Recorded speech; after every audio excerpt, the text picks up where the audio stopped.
We are live on YouTube. And Adam and I were just talking about that Game 7 in Toronto. Yeah, what a riveting game, huh? Yeah. What a fun one. Out of nowhere, right? What was your favorite play?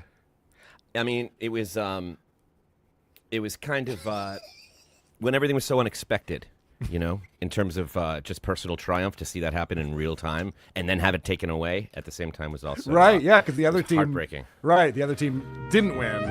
That's actually pretty good. Thank you. He's pretty good at BSing. I wonder what else he doesn't know about. Most of the topics we cover. This guy sounds like he knows what he's talking about. He's good. Yeah. Fooled me. I thought actors just memorize stuff. That's only part of it. In fact, that's the easiest part of it. Is it? Yeah. Anybody can memorize the lines. I'd memorized John's stand-up, so I guess, yeah. There I you guess go. that's true. Exactly. It's possible. That's the easy part. It's what you do with it. You know? Well, As it's what John the says, director. it's colors. It's colors. It's what the director tells you to do with it. I get it. I know how this works. Sometimes you got to know better than the director. That's true. You got to know when to make that call. Fuck those idiots. All right. It seems like people can see us and hear us, and things are happening. I don't know why StreamYard is telling me I have low bandwidth right now. It's Is it wonky blurry? Is for it? me. For me, yeah, I'm coming in wonky. a little bit. I don't know what else to do, man. Fucking hardwired in. Let me do a speed test on it real quick. Let me do a speed test. Why not? Why not fuck around? Oh, clip it. Cringe of the week. Mm-hmm. This is going to be the thing. Lady K, the professional, is doing a speed test while he's live on his show. All right, whatever, download. We don't care about that. Enough. Moving on.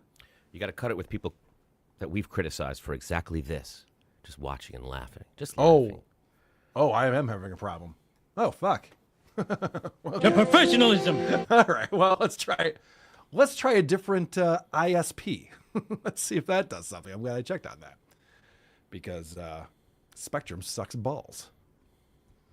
Spectrum is not helping us today. All right. Well, now I've switched over to my fiber internet. No, I said fiber, not fiber. That's why they put erasers on pencil. Very good, Lenny. I like it. So, all right. This still says I'm not doing well. I'm going to do another speed test. I think you're doing great. Don't listen to them. Don't listen to speed test. Thanks, Adam. You know, you're a good friend and a mentor. Okay, this can't be right. I think I have to do a system reboot. All right, before we start this show, and I get really frustrated and mad at everyone, I'm going to leave the stream. And fuck, that's really annoying. You gonna leave the stream and fuck? Now's not the time for that. No, I know. All right, I got to reboot my whole system, which is going to take some time and it's going to be annoying, but I'm pretty fast. I'm pretty fast at stuff. I'll be back.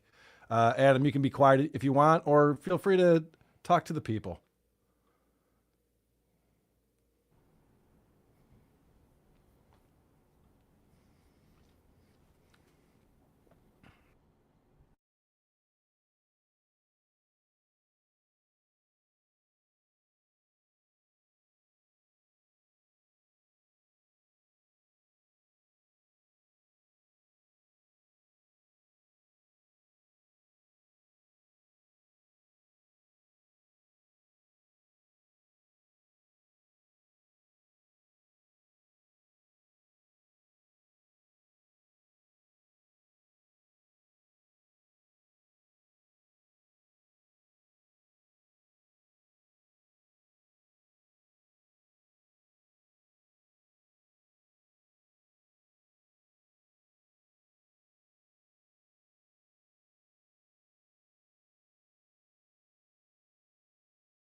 Like a box of chocolates. You never know which one you're going to get.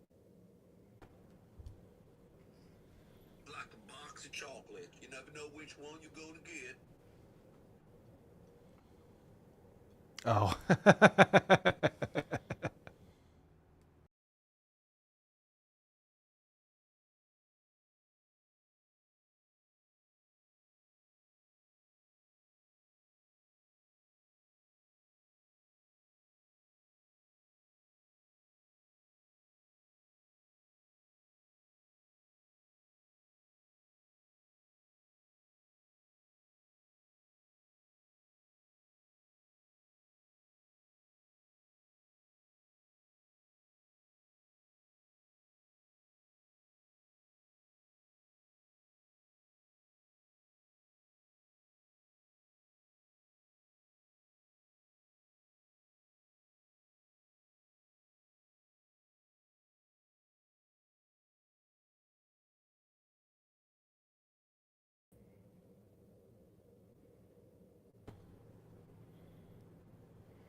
Okay. Still looks like I'm having. No. Hold on. What's going on here? All right, we got a couple more things that we can try, but I'm not gonna lie to you. The full system reboot was kind of the Hail Mary on here. I thought that would do it. Did you try a Hail Mary? I might throw you.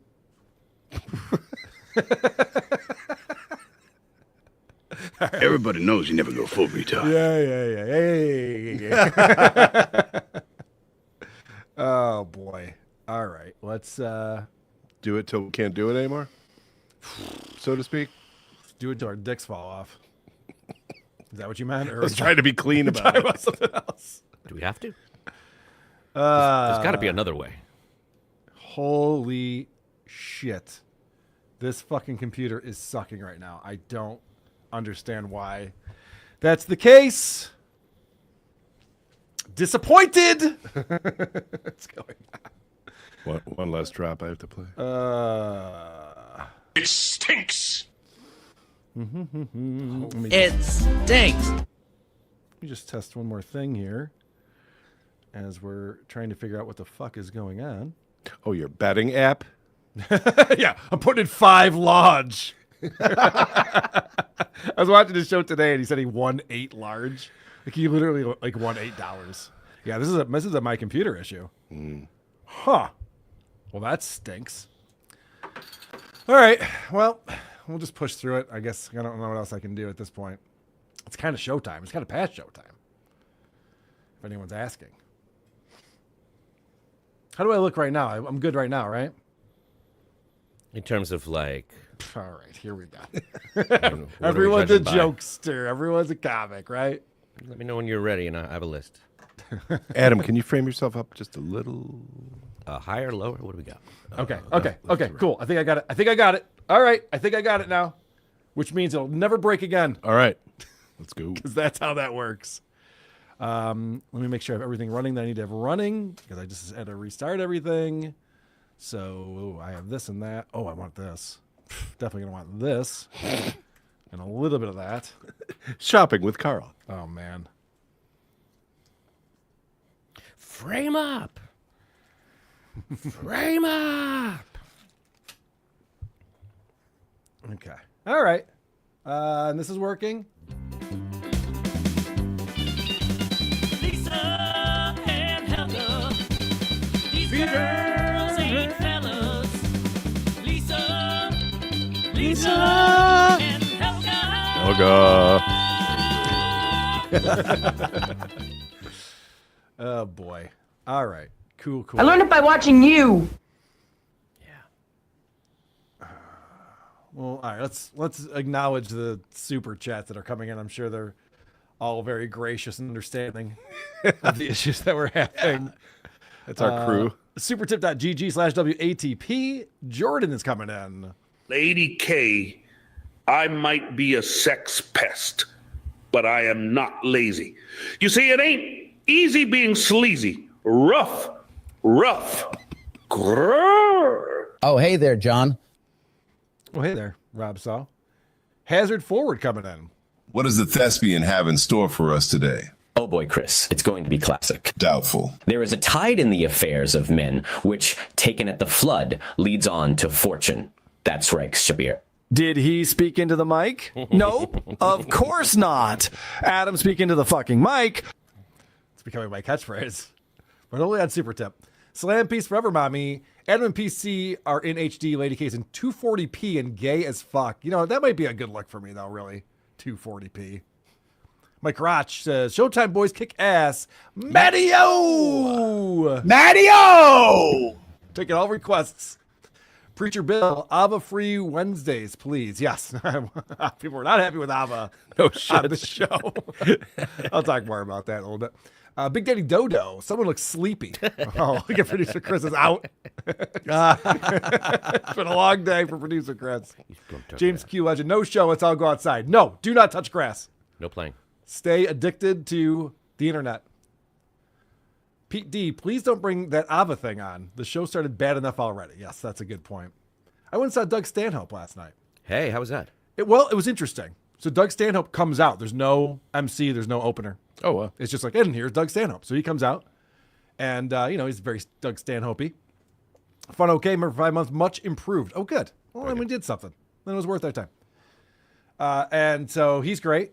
And then he goes, I'm touring with my buddy Andy, and we're co-headlining, so come on up, Andy. So Doug Stanhope does 15, 20 minutes. Andy does 50 minutes. And Janet at one point turns to me and she goes, are we going to see Doug Stanhope again? I said, I hope so. Because I was not a fan of Andy's comedy. It was not What was very his good. last name? Who was it? I don't remember. I think he does a podcast with Doug. So And it wasn't billed like that. It was billed as It was Doug. just Doug Stanhope. I didn't see anyone else's name on it. Wow. That's Yeah. not cool. Well, fortunately, Doug came back up and did an entire set. It actually went long. Oh, okay, It was great. over 2 hours long. Nice. And there was a drunk woman in the front row. The Jake had a 86, which is always fun to watch. Fucking Charlotte. No, it wasn't any of my friends. It wasn't my crew this time. But it's funny because Doug is an alcoholic. And so he's very patient with people who are drunk. In fact, Doug's drinking a red wine. He's like, it's getting a little acidic, getting a little heartburn here. Hey, Kaylee, can you grab me a whiskey and Coke? So then the server brings him up a cocktail. And this woman goes, hey, can I get your wine then? He's like, yeah, sure. Why not? He goes, I was going to chug it, but yeah, it's fine. So he gives this woman his wine, and then this woman won't shut up.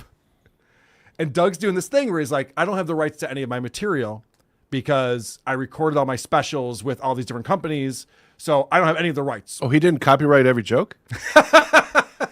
Standard I know, what an practice. idiot. Yeah. I should have talked to John about that. That's what you do if you're a comic. Right. So he goes, so what I'm doing is whenever I'm touring, I'm doing my closer is an older bit. And that way I'll have access to that where I can put it out on my social channels and it's not, the money isn't being taken by another entity. So he's gearing up for this big closing bit he's going to do. And this woman's just yapping. And he's being very patient. He's like, all right, I just need to be quiet. I'm just going to do one more bit, Just be quiet for this one more bit. And then she stands up and he's like, okay, all right, everything's cool. We're going to sit down. We're going to calm down. I'm going to let you hang out. All the people are circling around. Oh, yeah. From the comedy Yeah. club. And finally she sits down and he starts into his routine. And she's talking to the woman next to her. Can you fucking believe that he's blah, blah, blah, blah, blah, blah, blah, blah, blah, blah, blah. And the woman next to her was like, oh, please stop. Please, you got to stop talking. And so they got her out of there. But he was very nice about it. He's like, give her a nice round of applause, everyone. She tried. She almost made it through the whole show. So it was kind of funny. I haven't seen a comic so patient where it's just like, I realize you're drunk. And because he had a whole bit about how drunks are a dying breed. It's like this Gen Z, they're not even drinking. No. Like, we're all dying out. It sucks. So he was very appreciative. NA sales are at an all-time high. What? Yeah. That's an outrage. It is. And I have all the wrong stock. Cheers. Cheers, buddy. All right, we got a lot to get to. Oh, we're getting to stuff. Yeah, I forgot that I went to see, I had an anecdote about Doug stand-up last night. Wasabista. Ava looks like Gru from Despicable Me. Is that true? No, she looks like Lydia Dietz. That's what we're going with. Oh, yeah. I heard Robert Smith. I heard the singer from Cure when we were doing PDP. I'll take it. Monday night. She said that she's heard that one before, so I assume that wasn't the first time. All right. Son of a bitch. Things are working. Let's do it. Let's get into it. I told them in the strongest of words to just do it. You see, this is a we just do it kind of show. When you say idiot, who do you think of? Episode 668. Are you a boner guy? Oh, I was a boner guy. You know what? I miss penis. What are you talking about? I'm the one who should apologize. Is it going to be absolutely riveting? Is it going to change your life by any stretch? Probably not, but it's going to be at least entertaining, okay? By the way, for those people that are in the back, remember to shut the fuck up. Matty-O! Cuz-a-roo. Slap-a-rooney. It's showtime.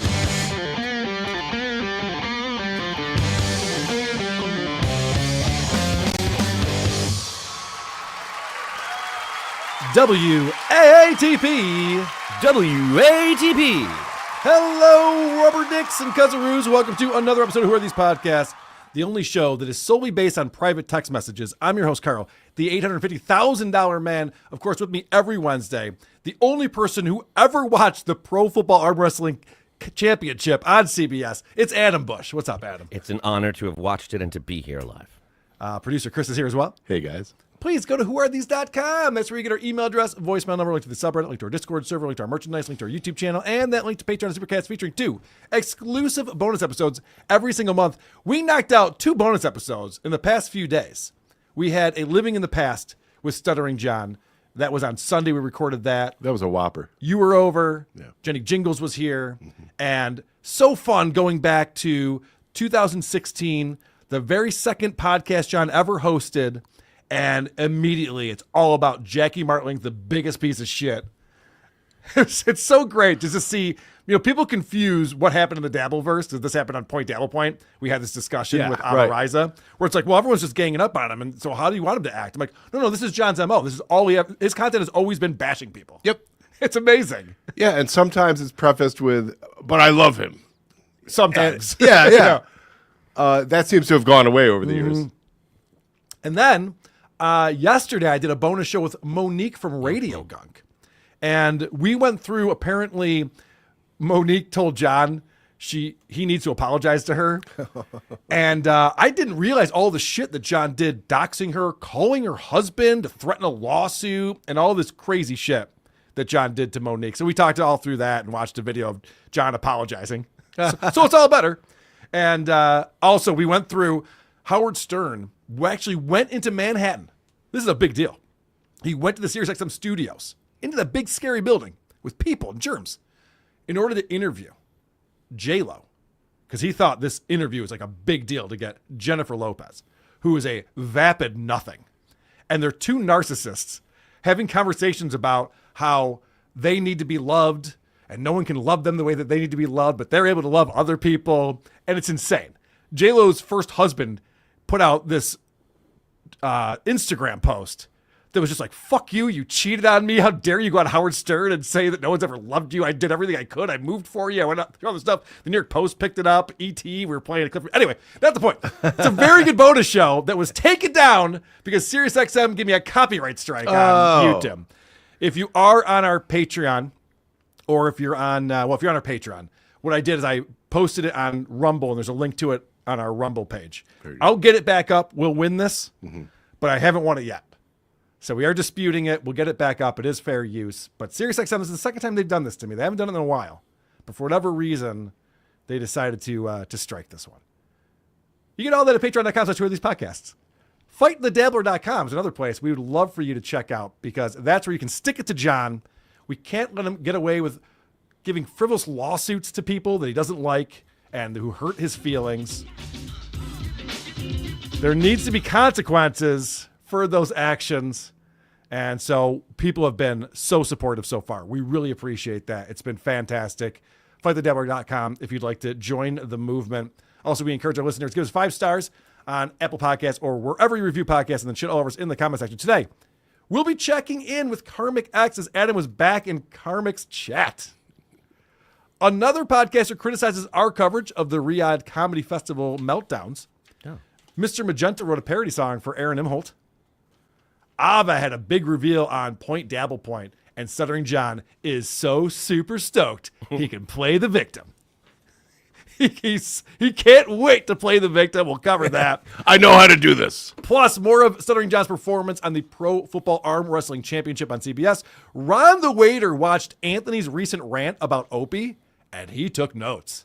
And Ron went on the Opie and Ron Show and took Opie to task.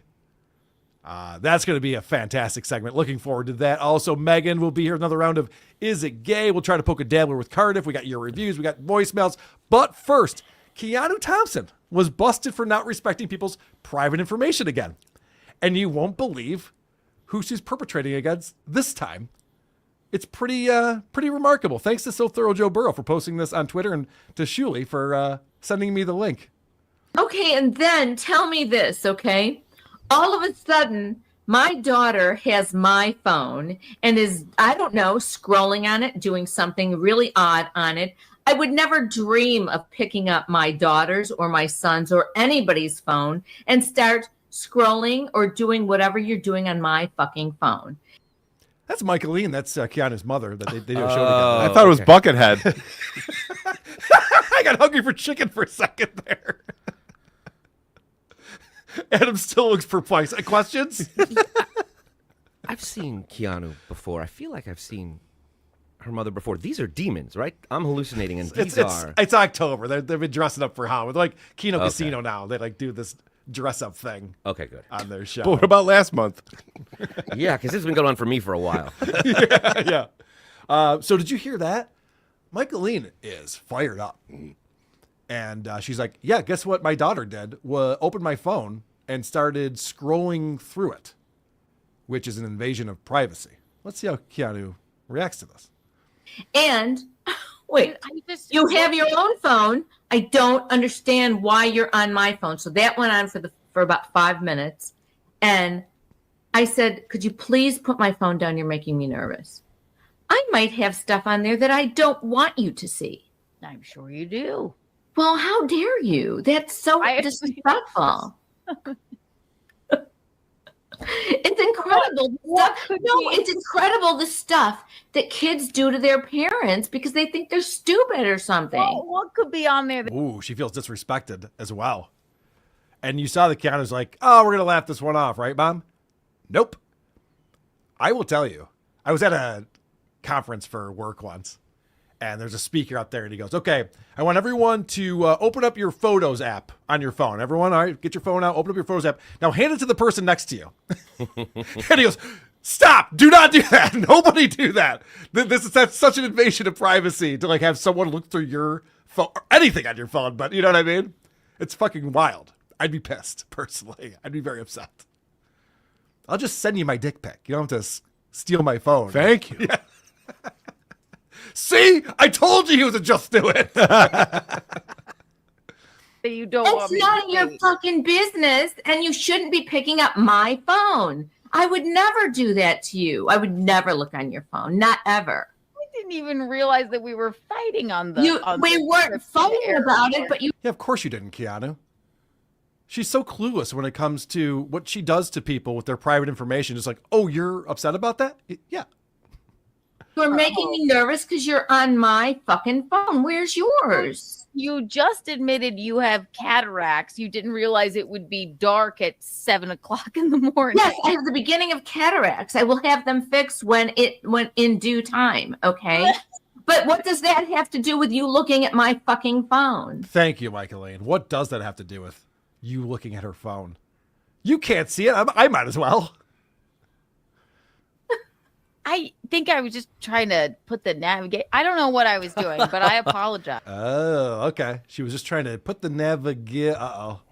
That fell flat. She's going to have another excuse coming up. Don't worry. No good. Guys.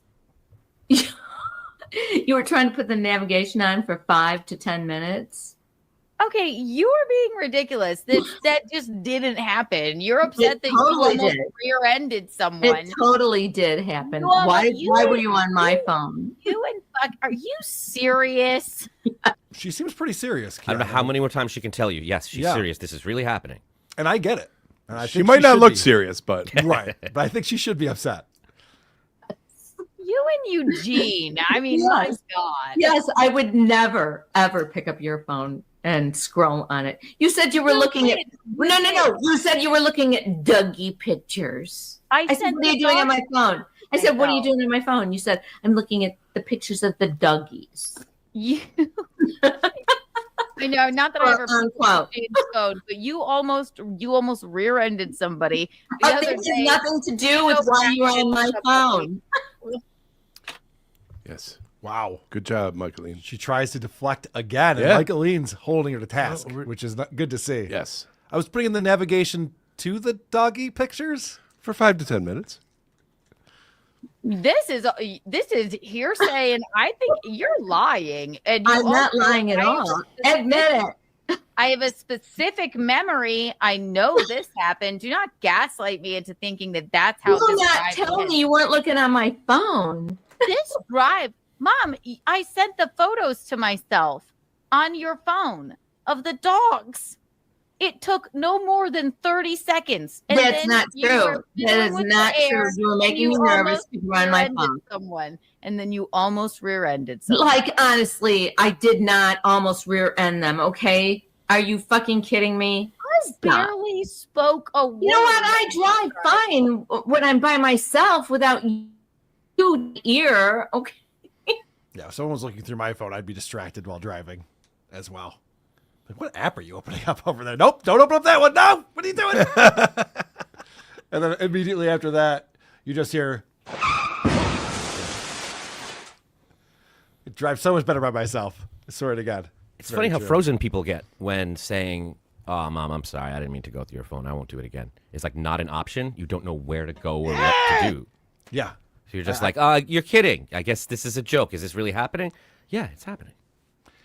Yeah, Keanu had a very weird reaction to that, and she had the same reaction to me when I confronted her at Villa Roma. I was just like, yeah, you read my private text on Kevin Brennan's show. I thought that was really Carl. shit. Oh, come on, it was Oh, funny. It was. Carl. What do you mean? You're not mad, are you? Come on, it's funny. Being silly. I want to know what Micheline has to hide because it's good, whatever it is. Yes. Yeah. She's like, yeah, Keanu's like, you don't have anything to hide from me. She's like, oh, no, I do. Give me my fucking phone back. Yeah, cool. I like that. All right, so Adam, you were checking in with our buddy Karmic. Yeah, I wasn't planning on it, but I saw that he had really taken offense to our last piece on him, where we just checked up on him to see what he was doing. And what was he doing? He was eating potato chips. That's right. He was eating potato chips. He was tasting potato chips, and he's like, wow, these are really tasty. He was rating them on a 1 to 10 scale. He was. He was just like, well, these are both crispy and salty. I wasn't expecting that. It's like, yeah, the potato chips. They're always good. He called me out by name, and he said that I was, cherry picking old clips of him to make him look foolish. So I figured I would make it up to him, and I would watch the show like yesterday, the day before. I checked in to see what he was up to.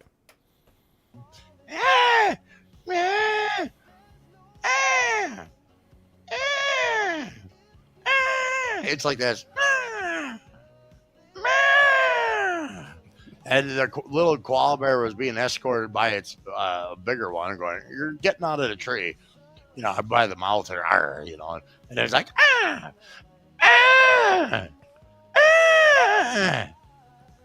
and it's just standing there.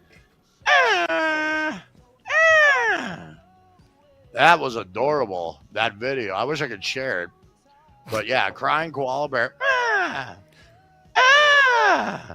I want to be up in the tree. Why you escort me out of the tree, big koala bear bully? So it was a cute. I didn't think he could turn a crying koala bear into a 90-second bit. I'll be honest. Thought he would have moved on a little quicker from that. Nothing foolish there. He's just workshopping a much bigger piece here. Oh, okay, good. You want to keep things moving? You want to set up the next clip? I do, because I just wanted to make sure that was not an isolated incident. So I stopped for 20 minutes, and then I checked in again. Here's what he was up to.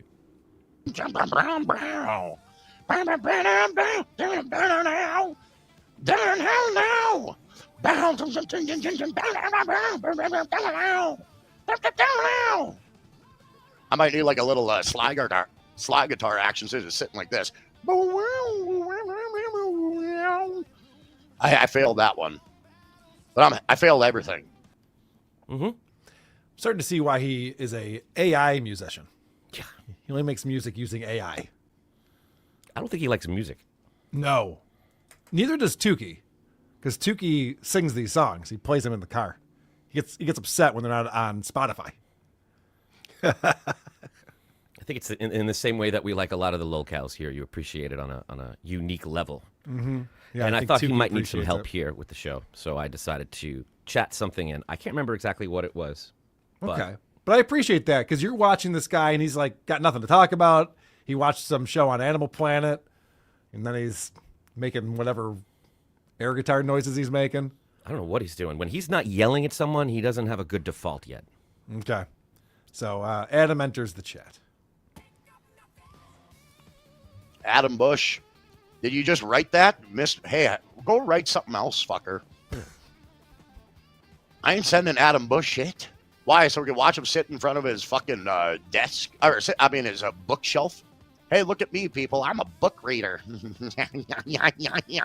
That's credibility right there. Hey, this guy has credibility. Look at his bookshelf. That was a pretty good Adam Bush impression. For a minute, I was just like, we're listening to the clip, Adam. But that was that was Karmic. Okay. Suck my dick. Not you, Serenity. Not Adam Bush. Just the world in general. Oh, okay. So someone told him to send you the link. Would you have gone on his show if he had sent you the link? Absolutely. I don't know if he has that, but I you would have. I would. Interesting. Mm-hmm. Oh, but Dabbler, why? What the fuck's your problem? What happened? What? All right, so now we have Rocco on here, a.k.a. Tukey, a.k.a. Replay, a.k.a. Bedabbler. Oh, great, another Karmic live show. What, did you put jelly on toast and want to tell the world? Amazing. This guy's his biggest fan. What happened? I didn't do anything to you, and you're like, Karmic, bad boy. Shut the fuck up. Yeah, if you don't like the show, don't watch it, bitch. Jelly on toast and wanted to tell the world. I tell the world whatever the fuck I want. What do you do on your show? I crack some jokes. Oh, yeah. I'm entertaining, and I bring a lot of people in who want to watch what I have to say. Knee slappers. I do it in a puppet. Hey, look at me, everybody. I'm trying to attract arrested, developed individuals who And a Mexican wrestling mask. have disposable income, double-digit IQ, and a triple income. Let them filter in into my fucking cracks. I'm Tukey, blah, blah, blah, blah, blah, blah, blah. Got it. See you, bedabbler. And next time you approach me, approach with a little bit of fucking respect. Got it, bitch? Not even sure how to do that. I know. He's just super tipping you. It's hard to understand what he's supposed to do there.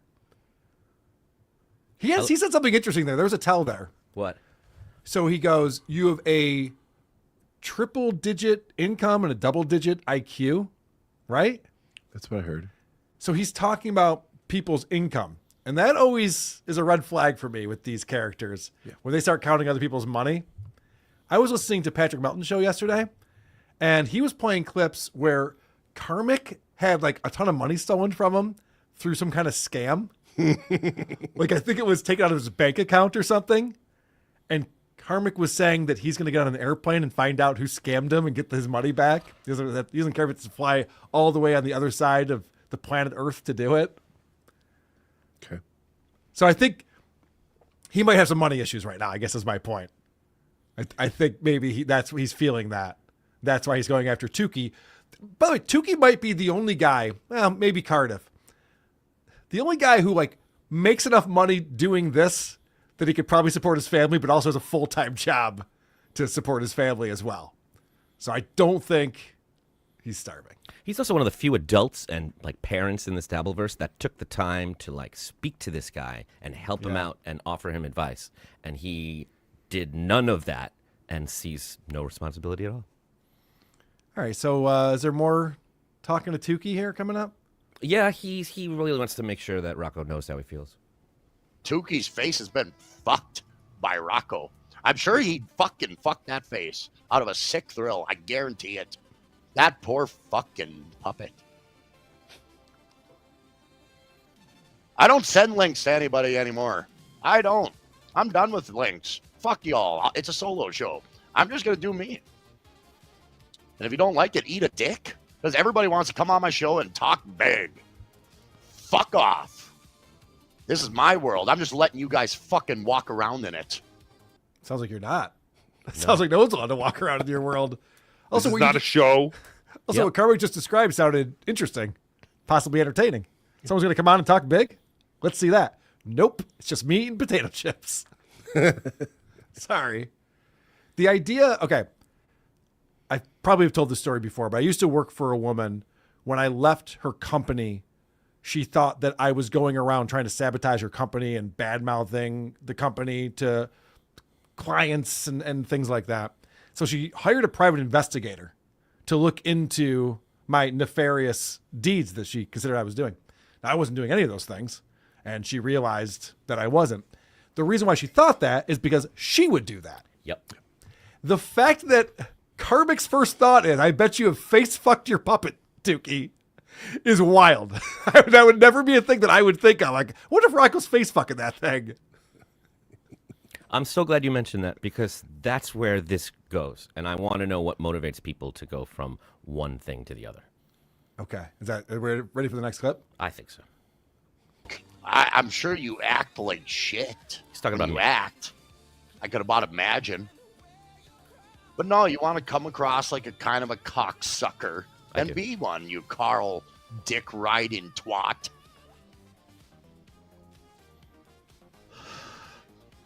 Hey, Carl's got to fuck somebody. He ain't fucking his wife. He don't have time for that. She doesn't like it. I've told you that. Got to fuck somebody. He ain't fucking his wife. He don't have time for that. She's just there to keep up appearances while Adam Bush opens his gaping asshole for Carl's dick. Imagine, you make Carl feel like a man. By the way, I pay Jenny Jingles very handsomely for keeping up appearances. That is her main job. As a beard, right? There's the Jingles department, but, that's been not going as well as it had in the past. That's a front. I haven't been writing songs there for a long time. Right. See, I just want to point out that Rocco was like, hey, man, eat any good toast lately? Yeah. I sent him either you're doing a good job, have you been to a restaurant lately, or that's not what digress means. It was one of those things. And he's like, okay, let's just grape your entire family and even people that have nothing to do with this, that aren't here. This is how he repays them.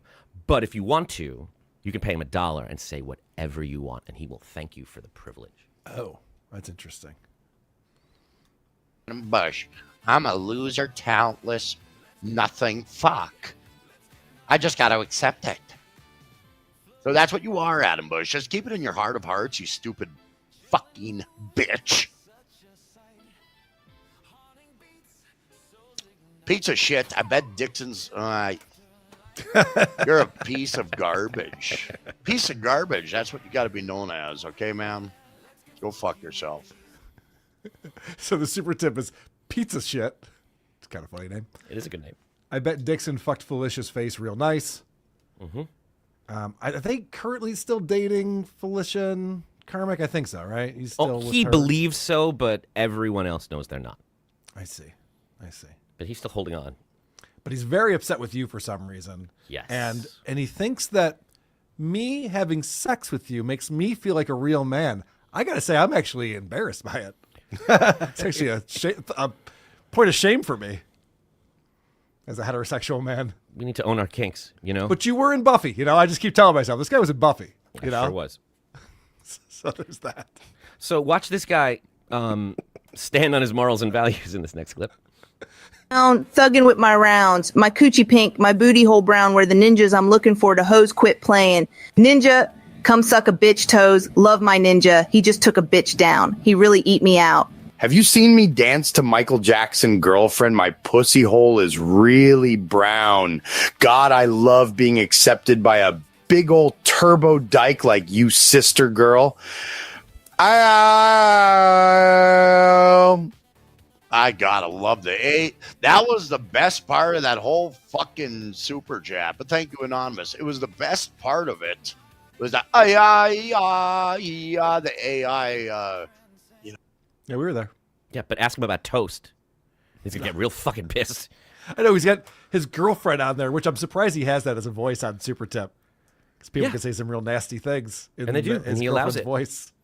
Interesting. But he claims to be always defending her. What really, really bothers me about him is that tact that a lot of people here do, which is that they don't do anything. They don't work on anything. They have no talent, and they shit on anyone for trying anything. Because as long as they don't try, then no one can make fun of them. So that's why he has a show about potatoes and just making guttural primal noises until he passes out and shitting on anyone who tries. Like He was doing animal noises for a long time. You see what I'm saying? He was trying to do all the different animal noises. Anyone was writing in, he was trying to do an impression of animals. Is this what sobriety looks like? I don't want any part of it. Right? It's really what a lack Cheers. of talent Cheers. looks like. It's what a lack of skill looks like because he thought he was getting somewhere with that koala. He's like, if I had a little more time, I could nail this and you'd all be impressed. Yep. Check out this next impression he does, and then we can get the fuck out of here. Oh, he's focusing on Stuttering John. Blah, blah, blah, blah, blah. Yeah. Hey, Robin. Hey, Robin. I got to work on my Howard Stern. But You got to work. guess- Yeah. Yeah, go to work. Get a job. Come on. What are you doing? He works in a town, or he lives in a town where there's only one place to work, and he got let go from there. So he doesn't know what to do with himself. And I think he cashed out his 401k, so he has enough money to fly to his girlfriend's city and hang out with her for a little while. But then I think he got a lot of his money stolen from some kind of scam, so Yeah, he well- might be in a tough spot. Because all the people that gave him money got it stolen. They gave him money for the show they were investing in, and he lied to them and took it and spent it all on his second flight ever to go see her, the exact Yeah. person everyone said he needed to stay away from. Finger Felicia's fishy flaps. I'm glad you have that on the board. You have one more clip out here. Do you want to play it or no? No, fuck it. Let's move on. All right, let's move on. We have a lot more to get to on the show today, including a new Mr. Magenta parody song, Stuttering John. Very excited about this revelation that came out of Ava Riza on Point Dabble Point. Also, episodes 2 and 3 of the Pro Football Arm Wrestling Championship that aired on CBS in 2017, and John has not shut up about it until now. For some reason, it's no longer the top of the resume. And coming up, Opie versus Ron the Waiter. Ron the Waiter learned a lot of things about the Opster, and he's got a lot of questions for Opie. Ron saw this Anthony Cumia video I hope everyone's seen because it's very funny. And Ron took notes. Also, Is It Gay? With review girl Megan. We got to poke a dabbler. Reviews, voicemails, all that fun stuff. But first, supertip.gg/WATP is where you can go to support the show and participate. Anonymous says, amazing how both J-Lo and Howard benefited from Selena's death. $5 from Sean. Thank you very much, Sean. Appreciate that. Kim Boley coming in. Wow, I need this KarmicX guy on my show. Wowie, wowie. That is the move, Opie. That's what you need to do. Smart. Hellraiser69. I saw him last night at Sug Stand-Up. Great seeing you and Vinny at the stand-up show. Tell Jen sorry that I missed her. You better apologize more than that, sir. I'm going to need a bigger apology. Didn't say hi to Jen. That's ridiculous. Sean E. became a new member on YouTube. Thank you very much for becoming a member. As I mentioned, we have 2 new bonus shows. You go to the membership tab, check out the bonus shows that we do, and all the Saturday shows that are behind the paywall are all there. Jay Loiter, Fight the Dabbler, $2. Thank you very much. Naturally Negative, $10. I enjoyed having Ava on Point Dabble Point because it was interesting to see her state that she pities John like he's Chris Chan. It's okay, John Chan. There's a boyfriend-free girl out there for you too. Yeah, that was her main. Like we were pressing her on why she did a 180 flip, because that's really the main thing with Ava Riza. She was embraced by the Uncle Rico show, the Shuli Network, Point Dabble Point. We'd had her on as a guest a few times. I know she was on Uncle Rico a few times, and people were praising her music and embracing her. And then she just went over to John's show and just said, "Oh, everyone else sucks, and you're awesome." It's like, that doesn't seem genuine or real or credible at all. And so she came on Point Dabble Point, and people took her to task. And yeah, her main thing for liking John is that he's a poor victim of everyone. And then I pointed at Shuli, and I'm like, you know, people don't like that guy, right? Yeah, right. You familiar with that? No? Okay. What for? Can you sum it up quickly? I can. Dang Lizard coming in on the super tip system. Hey, Carl. By now, Shuli has taken your John segment, got you to invite ISO for dinner, involved you with the Kate Meany tapes and lawsuit, and his producer Joe tried to contact John's kid. Any comment? Yes, we're going to get into all of that. I have a whole segment based on that today. It's the big talk of the Dabbleverse. I know what's up. Oh, so we will wait. We'll wait. Okay. Yeah, you'll wait. All right. But all of this will happen. But first, we have our Cringe of the week. Cringe of the week. This one comes in from Ween Pienerstein. He says, "Hey, Carl, remember the Daily Showa? It was this racist podcast you reviewed several years back with Kaya. Apparently, one of the hosts of the show, goes by Sven, is a listener of yours now. He's brought you and WTP up a few times before. The most recent was on a recent episode where he briefly brought you up talking about the Riyadh Comedy Festival. So thank you, Ween Pienerstein, for sending this in. The show is now called therightstuff.biz. And this was his take after he heard WATP. So it was really weird to hear that guy Carl from Who Are These Podcasts. Suddenly, he's like a blue collar conservative dork, pretty much. He's not really strict and principled, but blue collar. Have you seen my soft hands? You're a lot of things. You're not blue collar. Very, very soft. He's a Marty McFly type. I've been told that. Where did I see that before? He's not really strict and principled, but suddenly he really cares about women's rights in Saudi Arabia, and he's like, "Who do you like? Why are you going over there getting paid by that government? Why are you getting paid by the government to do comedy over where they don't let women drive and they have to wear burqas?" It's like, what do you suddenly care about that? Oh, you just vaguely dislike Muslim people and you just want to dunk on that. But it's like, vaguely. I want to repeal the 19th Amendment. I've made that very clear on this show.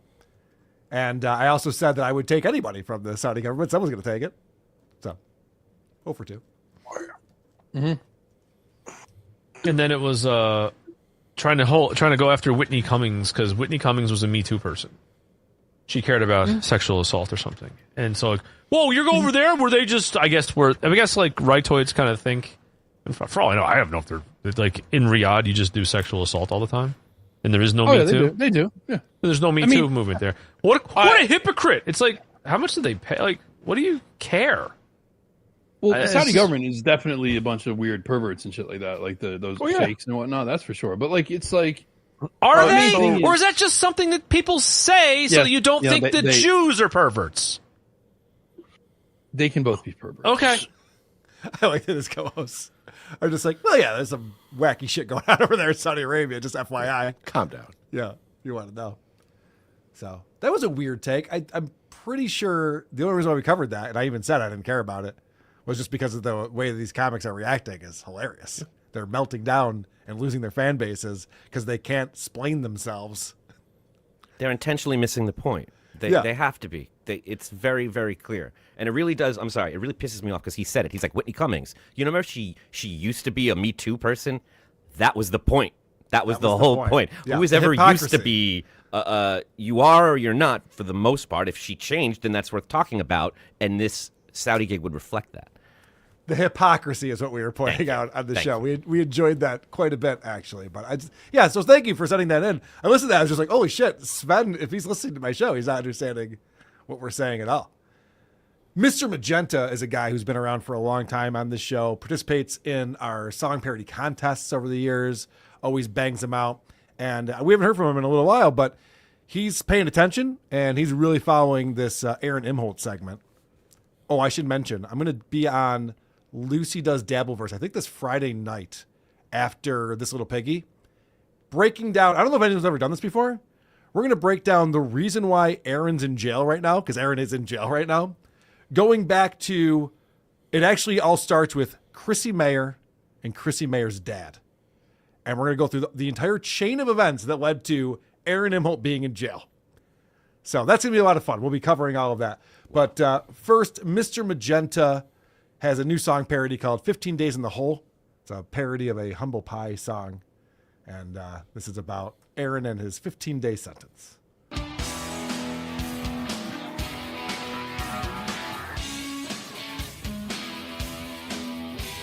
been giving cocks a squeeze. Prison has been such a breeze. Gonna suck down cum. I'm cocking love guns. I'll be on my knees. A loud Italian. I'm telling you, can sure smack you down. You cocaine-la whore at a shitty live show. And now I'm jailhouse bound, 15 days in the hole. Another win for the toe. 15 days missing goals. And slam those cocks in my hole.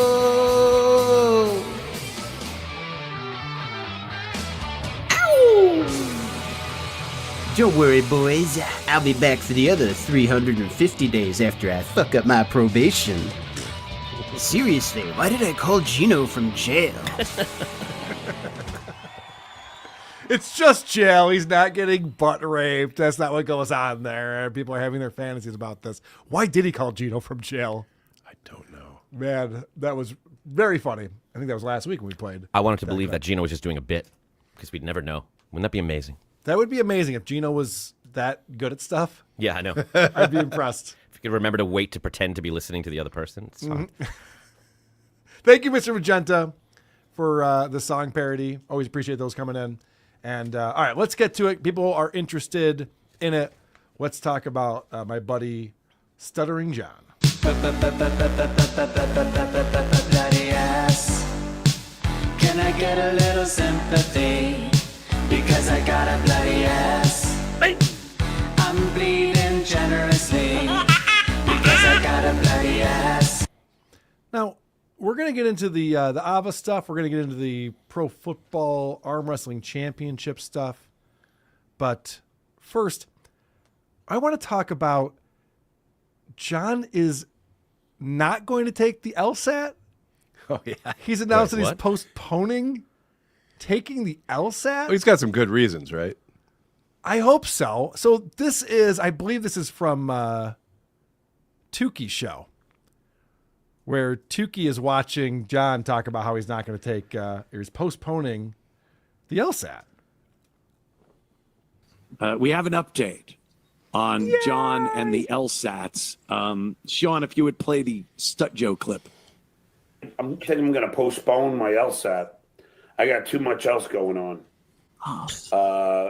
With the DVR and the thing. I'll figure out how to tape Jeopardy for Ma. With the DVR. Okay. Let me explain this. So John signed up for the LSAT. He wanted to take it in November, but he missed the deadline by one day, so then he had to sign up for January. Mm-hmm. So now he's claiming he's got too much going on because he's got to figure out the DVR. Now you might say, he must have misspoke. He didn't. Oh. He's trying to figure out how to stop it so that people can rewind or scrub behind on his live stream. Now, Patrick Melton does this on Nobody Likes Onions. Everyone who's watching is watching live. Nobody's watching from an earlier time on the live stream. Why does John want to do this? I was on the phone with Vince for about an hour today and yesterday. We've been trying to figure out how to turn the DVR function off of from StreamYard going into YouTube, and we have not been able to come up with it. We tried for a while, and I thank you, Vince, for trying to help me, but we just kept going and going and going. We could not figure it out. So if anybody does know how to do so, because then I could really take the orange down from engaging in his nefarious activity. So if anybody knows how to do it, I have seeked advice from a few people who know, but YouTube is so fucked up. They change shit all the time. Yeah. And then I was watching some videos, and one was with a woman with a thick Indian accent. I couldn't understand what she was saying. And the other guy wasn't even speaking English. So if anybody does know, I will pay them to show me, because then I could strike at will. Who's Will? So John's whole thing, this is why he has to postpone the LSAT. So this is, he's going to become a lawyer. because he wants to help the little guy who can't afford large attorney fees because he's so concerned about people's attorney fees and money. So he goes and signs up for the LSAT, which is the law school admissions test, so that he can get into law school, so he can become an attorney. And he wanted to do it in November, but then he pushed it back to January. And now he has so much going on because he's trying to figure out how to make it so people can't rewind his show in real time. I watched today. He was on with Vince the lawyer and Ava. I was watching a little bit before we started the show today. And he's figured it out. Okay. And the reason why he needed to do that is so he could strike at will. So he doesn't like that Obnoxious John, our buddy OJ, has been sniping the stutterer. And so if you want to watch Stuttering John's show and you want to not throw your fist through your phone or computer screen or however you're watching it, it's the only way to watch. You watch Obnoxious John watch it. It's the only way. Right? But now John goes, oh, well, Obnoxious John can like back it up a little bit and we'll know if I'm going to hit my copyrighted music. But if I can get to this new thing, the non-DVR thing, he can strike at will. He can just hit his little bumper song, and then he can strike channels down. Because John's the good guy, remember? That's what you do. You strike channels. You go after people. You try to ruin their channels and stuff. John's done that Instead of times. becoming a lawyer and taking the legal right way and taking them to court and having justice on your side. Well, then some truth came out today when I was watching. That's why I brought this up, Adam. Because I'm watching him with Vince today, and they've figured this out. So Vince is like, well, you back on taking the LSAT? And John goes, yeah, I was reading about that, and it says that you should study for 6 to 8 months before taking the LSAT. And Vince goes, yeah, for like idiots, but you're so smart, man. You got it, which is great. I love that Vince is just like, no, man, you'll fucking ace it. Just go in January when you have the exam set up. He said that's for 20-year-olds. You're 60. You're gonna be fine. Yeah, you were watching too. Mm-hmm. Through OJ. Thank you, OJ. Yes, thank you, OJ. Holy shit. It just never stops being funny. Everything with Stuttering John never stops being funny.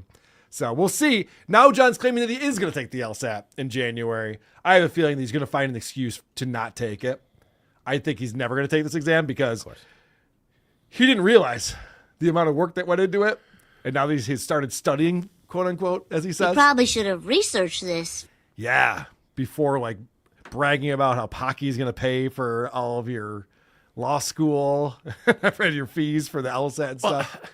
I should be used to this by now, but what a flimsy excuse that he couldn't take it in January because of this DVR. Because he's got to figure out one thing that he hasn't had a hard time Googling so far. It's fucking late October, asshole. That's why when I was watching this, I was watching this on Tukey last night, and then I was trying to get caught up today, and I'm like, this can't be real. This can't be really what he's talking about. And then it is. Whoa. Then I got to figure out what to do with these coat hangers behind me. Yeah. Got to put something on him. What do you hang him like in a closet or something? I'll Google it. I'll call Vegas Beer Sales Jerry. This could take a while. I'll call my attorney friend in Florida. Just so we're clear, Yeah. when I appeared on John's show, he said to me, are you good at the internet and stuff? Can I ask you some questions? This was the only question he had. He called me up after our interview, and he said, can you show me how to stop people from rewinding it? And I was in a moral problem because I promised him I'd help him, but I really didn't want to remove that function for everybody. But I showed him, and he did it. And then I hung up with him, and he started his live stream, and he couldn't figure out how to do it anymore. So you are good at the internet and stuff. I looked it up on AI, and I also explained to him how he could just look it up on AI, and he did not understand what I was saying. He's a miracle. Is the AI going to do it for me? No, but it'll tell you instead of bothering me. No, let's just stick with you. He is a miracle. I'm going to play you some clips. So we're going to get into all this controversy with what happened between producer Joe Frog over at the Shuli Network and Ava Riza and the big revelation that came out during Point Dabble Point. But everything that John talks about, he's constantly getting his friends involved. And he loves bragging about that. Oh, I sent this over to Dirty Deeds, and I sent it to Beer Sales Jerry, and I even sent it to Social. Could you imagine being this asshole's friend? It's just constantly like, hey, look at what this guy did to me today. It's just like, hi, John. I'm also having a fine day. You know, it's never, what are you up to? Everything cool? What's going on? It's always just like, what's going on with him? Almost like a child. Like a child. Very selfish child. So John, of course, is watching Point Dabble Point. So what I decided to do here, if you haven't caught up on Point Dabble Point from this past Monday, it was on my channel, and we had on Earl David Reed, who people loved EDR on the show. Yeah. Thank you, EDR, for coming on, because he was at John's stand-up show that we were covering, and he was hiding in the back. And then afterwards, he went up and said hi to John. They got a photo together. Very gracious. He had nice things to say about John, meeting him in person. But he had very interesting stories to tell. We had Lucy Tightbox, we had Shuli, and then we had Ava Riza. And the reason why I invited Ava Riza on is because I was watching her on John's show, claiming that, oh, they'll never have me on their show ever again because I come on and do your show. And I went, no, that's not how we operate. No. People like to accuse me of just being surrounded by yes men, but I'm happy to have a conversation and a debate. We've wanted a counterpoint for quite some time. Right. I've always talked about that. Yeah. We've asked Rob Saul to come on. We've asked Clay Dabbler to come on many times. Oh, yeah. Quadfather. Quadfather. We did have Quadfather on. Clay Dabbler was a fake Clay Dabbler. Was in the chat. And I was like, oh, I sent him the link. I DM'd him the link right away. I thought he was going to come on. So we're always open to a counter discussion. I've also asked Aaron Imholt if I could come on his show or if he wants to come on my show or whatever. I'm always open for these types of think debates. Chad dipped in one time. Yeah, we had Chad on. That's right. So Ava Riza makes this statement that, oh, well, Carl and those guys, Carl and Shuli, they would never have me on their show. So as soon as I heard that, I emailed her. I go, Ava, you want to come on Point Dabble Point? I eventually heard back, and she said, yep, great. So she came on the show, and this is John. So this is 2 hours into the show. And all of a sudden, this thing comes up. So this is John watching Point Dabble Point, so you'll get the gist of what Ava said, and of course, John's reaction to it as well. I mean, y'all have said a lot of bad things about me, but I never read the exchange with me and Frog about how you guys were trying to get me to secretly befriend John's trans son here and manipulate them to get in there for you. Who Frog sent you a message? Oh, yeah, okay. Yo, He bad called acting. me and said, can I call you? Bad actor And y'all alert. had just had a meeting, and then he proposed that idea to me. And then when I didn't do it, you coincidentally stopped having me on the show. I don't Should've recall led with that. any of this, first of all. I've never, first of all, I've never, hold on, I've never once, yeah, I've never once included. We gotta get the Edge files. Come on. But Carl, isn't that interesting that they? Yes, that's why I said you should have led with that. They were Right, It sounds like Ava needs to come back. It sounds like Ava needs to come back. So, thank you. Anyway, so there you have it. And yes, I have the text. And it's fucking, I mean. So this is John's show yesterday. Point Dabble Point Monday. This is his show Tuesday. And John keeps claiming, I have the text messages that show that Shuli's producer reached out to Ava Riza and suggested that Ava try to become friendly with John's trans son, Knight. And on this show from yesterday, John keeps going, yep, I sent it to Vegas Beer Sales. I sent it to my attorney. I sent it to so-and-so. And people in the chat are like, well, show us the text messages. And he's like, I don't need to show it to you guys, but I've seen it, which is weird because Ava tweeted it. I have all the screenshots right here. We can go through and read what they are. So this is presumably producer Joe. I'm pretty sure it is. I talked to him today on the phone. Can I call you? And she says, sure. Am I in trouble? He says, yep. And then you see about 8 minutes went by, and then there's a link to an Instagram account. So now, what was the date on that? Let's look at that. So that's April 22nd. Fast forward to August 12th. And Ava says, so what exactly is the deal as far as Shuli saying I have carte blanche to come on the show anytime I want a week or so ago in response to a super chat, but that not actually being true? God, fucking punctuation, people. Help us out. Come on. And Joe responds 7 minutes later, I think he means it when he says it, but then doesn't want to bring a guest on. It's not just you. I've been trying to get on Don Jameson and Lee Syatt on forever. So she writes back, it's not because I didn't do the thing with John's kid. And he responds, no, I never mentioned that to those guys. I don't think Shuli would have approved. She says, okay, cool. Wait, I thought you said that was his idea. And Joe says, which thing are we talking about? Seeing if you can find his kid and befriend him? That wasn't Shuli's idea. That's not his style. Okay? So this is the text message, and I believe all of this to be real and true. I believe this is what went back and forth between these two. So fast forward to Ava calling into Tuki's show last night. This is fun because Tuki's covering this, and Ava calls in. So she explains what went on here. And the idea is that in between that text message that says, "Can I call you?" and then the link to Instagram, there was a phone call where Joe says, "Hey, do you think you could maybe become friendly with John's trans son?" I assume because she's trans and that's how that works. I don't know. Could be a coincidence. Sure. No, they talk Maybe about just the same things. They have all maybe the just same thinks they'd be a good match. I don't know any of that. One wanted boobs, one didn't want their boobs. So yeah, who knows? Opposites attract. They both know where the store is. They both know where to get them. That's true. That's a good point. Yeah, I took mine into Goodwill. You took mine out of Goodwill. Right. We know how this works. So this is Ava calling in to Tuki Soup last night. Nope, that is not what that is. This is Ava calling in to Tuki Soup last night. Hello. We just watched your video. It's fantastic, and it actually shows that Shuli is innocent in all this. I'm making the claim that there's a phone call that happened, and then when I brought it up a few months later, Frog was like, "Oh shit," and then made that statement, and I would leave it up to your own judgment if you think Frog would call me and without talking to Shuli about that first. So the accusation that was made is that this was Shuli's idea, whereas you can see in that text thread, Joe saying, "Oh, Shuli, I didn't even tell Shuli about that. He knows nothing about it." So that's not. If there's a reason why Shuli's keeping you off the show, it's definitely not that. He doesn't even know that I asked you to do that thing. Which she came on the show and said accused Shuli of doing that, and it's like if you look at the text thread, it looks like Shuli was completely in the dark on it. But now she's claiming that no, Shuli definitely knew. Oh, okay, I get what's going on now. Do you really think that's not Shuli's style?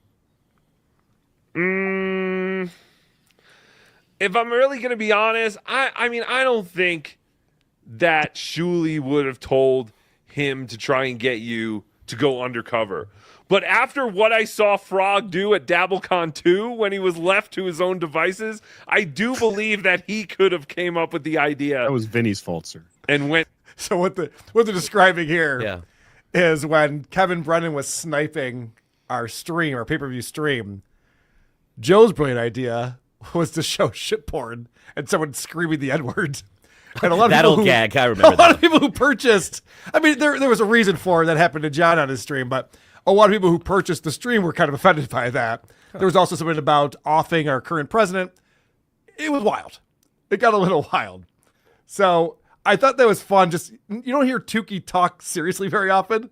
Right. Tuki's just like, well, I don't know that Shuli would want, anyone to go after John's kids or befriend his kids. It seems out of line, considering Shuli has young children and stuff and wouldn't want family involved and stuff. He's stuck between a rock and a hard place. It's like, I want to keep making these jokes, but now we're accusing people of real crimes, and I want to keep making these jokes. So, Tuki's doing whatever he can do. He always lands on the right side there, which I appreciate. Now, on point, Dabble Point, the story gets crazier. I hope I'm presenting this well. I don't think I am.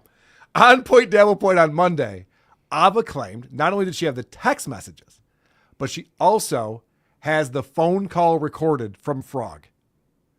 And so that's like a big thing. Like, oh, are you going to release the phone call? And so OJ, actually, thank you, OJ. Wait, she OJ. illegally recorded. I'm not going to get into that. Okay, and John is going to go with that to make himself. Now he's in favor of illegal record. It's okay to show people's text, or I'm having a hard time. I know, Adam. I can't figure any of this out. Okay. But thank you, OJ, for asking this question. Thank you, OJ. It's crazy to talk to you. Why aren't you going to release the phone call? I'm not commenting on the phone call, and they have my permission if they want to release it. So you're saying the phone call, you have a recording of the phone call? I'm not commenting on whether I have it or not. Well, you already said that you had it recorded. You actually she said that on Point Dabble Point, that she had the recording. And I know, and I'm changing that statement too. I don't know if Yeah, OJ, let her change her mind. She's changed her mind about way bigger things than this.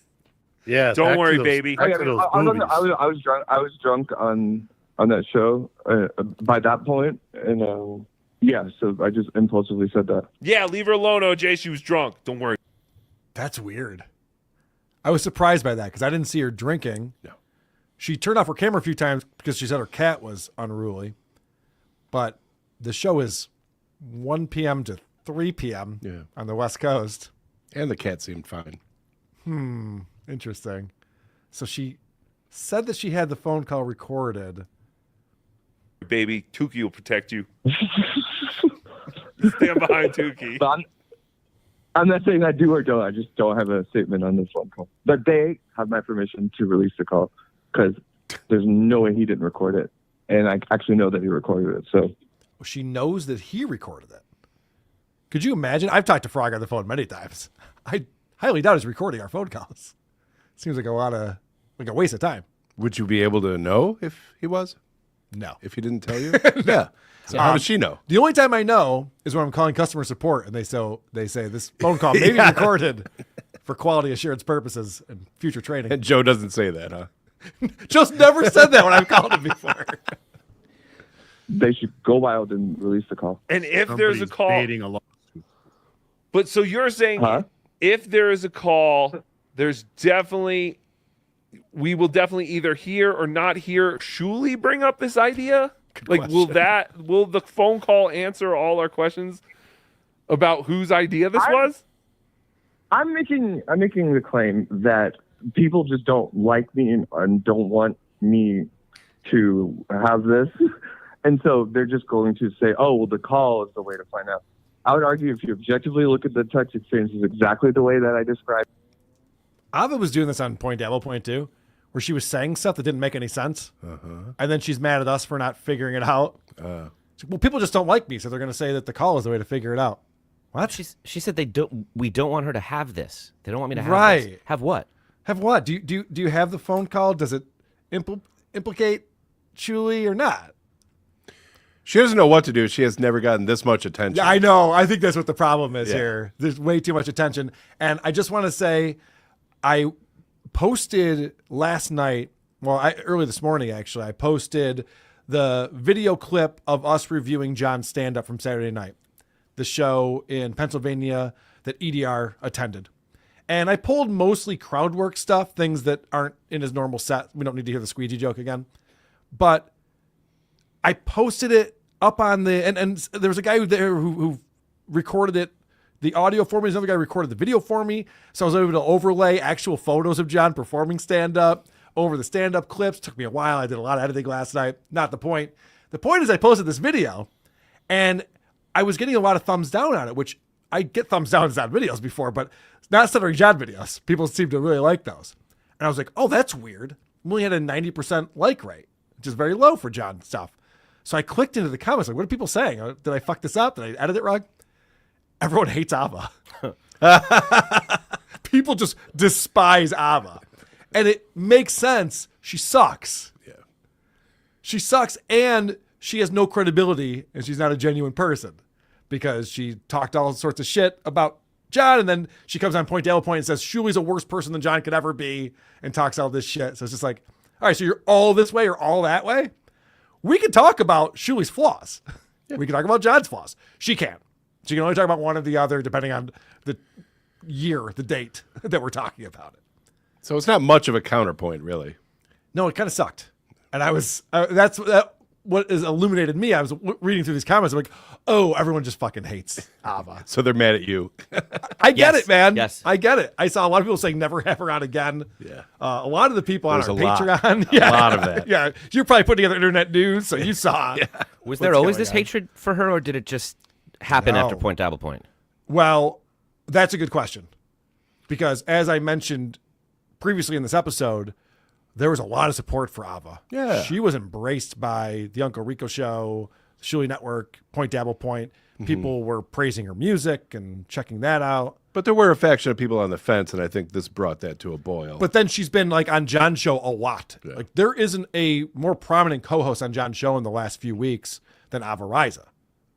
She's always getting the call to be on the show. And when you never challenge John, people get frustrated. People like Vince the lawyer on the show because Vince challenges John. Clay Dabbler's been challenging John more often, so they like that. But Ava, and I brought this up on Point Dabble Point, John just claims I sent Tommy Jordan, whatever his name is, to his show to harass him. You did. I'm like, motherfucker. You're all one. You're all just one collective. Anyway, it was fun having... We would send someone competent. It was fun having Adam on the show while he was here. And there was much rejoicing. All right. So, but yeah, that was like one of the examples of like, you're letting this guy just say shit and you never push back. So people don't like that.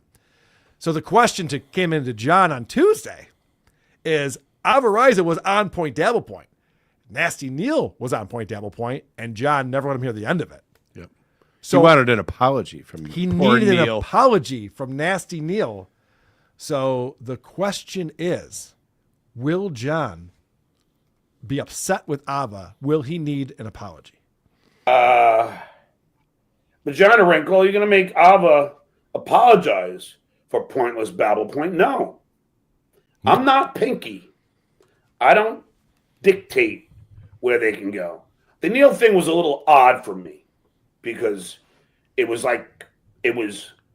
reminiscent of Adam stabbing the back bush. So that's why I felt a little, quote unquote, betrayed by it. He's been burned in the past. It's hard to love again. That was such a weird answer. I'm not like Kevin Brennan. However, I did reprimand Nasty Neil for going on, but it reminded me of like when Adam Bush went on Point Dabble Point, which is John. The revisionist history for John is insane. Because I remember your appearance on John's show very well, and you go, and John goes, "So what? Are you a fan of like who are these podcasts and the Shuley Show?" And you go, "Yeah, I watch all of it, John. I can't get enough. I love the Dabbleverse. I'm all in." And John's like, "Oh, okay. And then he appears on the shows that he was saying that he loved and he appreciated. John's like, "This fucking guy stabbed me in the back." It's even worse than that. It took him months.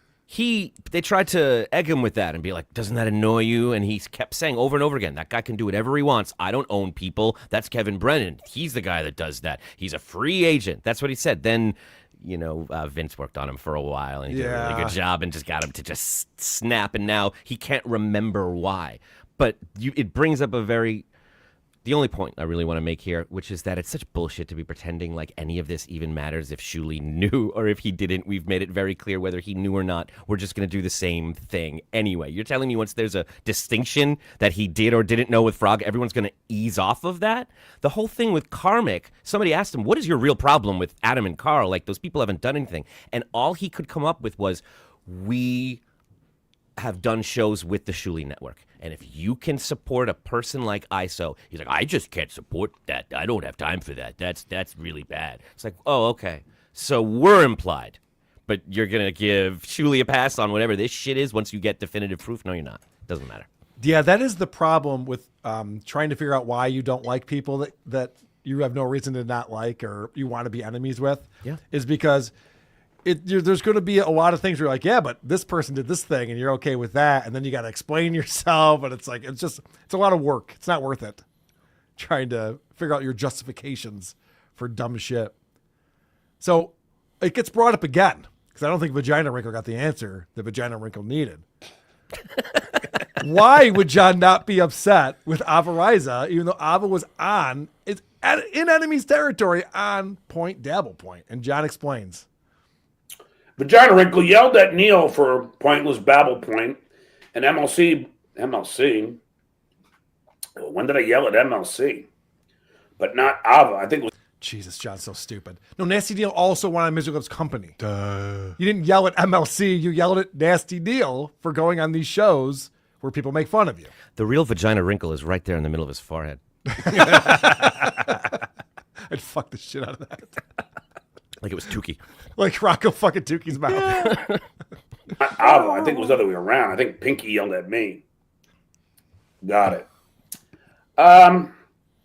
People change. People grow. and I change. I grow. Wow. So now the answer is just a few minutes later. I'm a person. Now he's explaining he's evolved as a human being, and that's why he's okay with Ava coming on the show and wasn't okay with Nasty Deal because he forgot the other bullshit answer that reminded him of Adam Bush. Yeah. This is much easier. He's so stupid. So is this evolution that we've witnessed, is this going to maintain then? He's going to be okay with people doing shows of his enemies? I think it's going to last until the end of that sentence. Oh, fuck. Because I was going to say, if Clay Dabbler wants to come on and play Dabble Point, well, that would be we'd nice. love to have him. Yes. That'd be amazing. It's about fucking time. But, I mean, John has grown as a person, Clay, so it's fine. You can come on, defend your boy. Oh, but now that he knows how to turn off the DVR, he's got to go back to studying for the LSATs. Because that's all. He does, and he has to strike at will. Right. The orange. Let's not forget that. He's got to take Obnoxious John down. All right, so John is now a victim. He's so excited about this. This is the greatest information that's ever happened for him. If anyone thinks that John's upset about this, he is so excited. He's like, whoa, someone reached out to Ava and told her to reach out to Knight. This is amazing. I am a victim in all of this, and it just proves that the Dabbleverse is a bunch of meanie bajinis. Wait, they were really? Really? They were talking about my kids? For real? Yeah, they're going, oh my God. There was a link to an Instagram page and everything. It's wild. So John's very excited about this.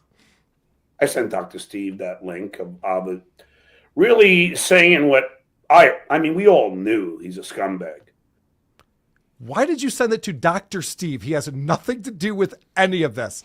This is the crazy thing, and I feel very bad for my buddy Steve because he had to change his phone number because of this retard, and John just keeps sending him shit. John's so upset about the money we've raised through our GoFundMe. And thanks again to Steve, and thank you to everyone who's donated money to our GoFundMe, FightTheDabbler.com. It's been incredible. The support has been incredible.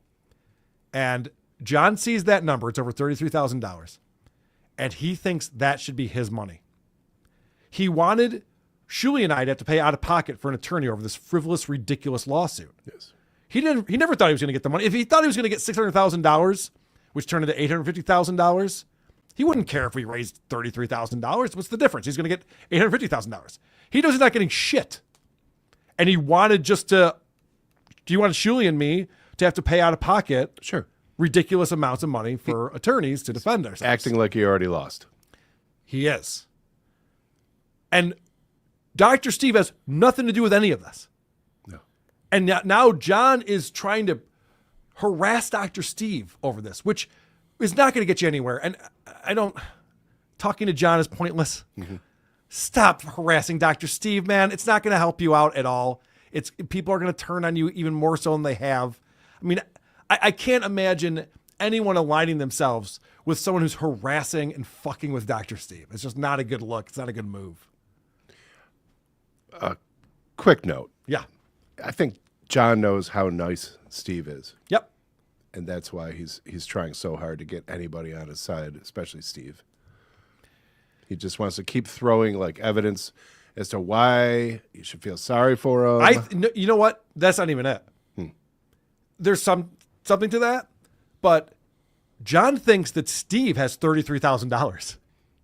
Oh, John, right, I swear to God, John sees the dollar amount on that page. Yeah, and you're sees right. Dr. Steve's name. He's blinded by it. And he's like, Dr. Steve, can you give me that $33,000? Like, he literally thinks that he is owed this money and that he could get it from Dr. Steve, which he can't. Dr. Steve has no access to it. I don't have any access. Shuli doesn't have any access. It goes right to our attorney's firm. All of it's gone right to our attorney's firm. Yes. But that is what John thinks. I've gotten on good information from people that this is burning him up inside, that money's not his. I also think he's having a tough time. I think you're right, Chris. He does know that Steve is a good guy. I think he's having a hard time processing that Steve might not be on his side. Like he thinks these two things go. He's like, but you like me. We're friends. How could you do that? You must be ill-informed. I'll keep sending you shit or convincing you. He'll see the light of day if I just keep doing this. And he must be mistaken. He can't comprehend that not just Steve, but everyone, every single person involved donated. Yes. Yeah, I mean, that's... Steve set it up, and there was a lot of work, and I appreciate that he did that. Did you reach out to him first, or did he reach out to you first? There seems to be a lot of controversy about He reached out to me first. He was on Jake Hudson today. I see Jake Hudson in the chat. Steve reached out to me multiple times asking how he could help. 'Cause as soon as he saw this lawsuit, he was just like, oh, this is fucked up, Carl. How can I help you out? And as I mentioned before, he made a couple generous offers, and I said, well, let's do something for both Shuli and me because we're both co-defendants in this. So that's why we chose the GoFundMe. It made the most sense so that we could both, we're splitting our legal fees as it is. All right. So John is very excited to share this new victimhood that he has with his buddies, as I was mentioning earlier. Text to, let's just say a few people. Okay. One of them being Vegas Beer Cells, Jerry, and he was equally as repulsed as I was. And they could fucking try and fucking paint this as like somehow it's because of this and that. Fuck off. All right. And I'm glad you're laughing at that because that's what John would do. If John was caught sending a text message to someone like, hey, find out this information about this guy, which he does all the time. But if that were to come out, he would come up with reasons why, well, it's okay when I do it because they did this thing to me or they did that thing. My mom's picture was behind them, all those episodes. There was KY jelly. Therefore, I'm allowed to do this. Shuli and them don't operate that way. That's not how they're defending themselves.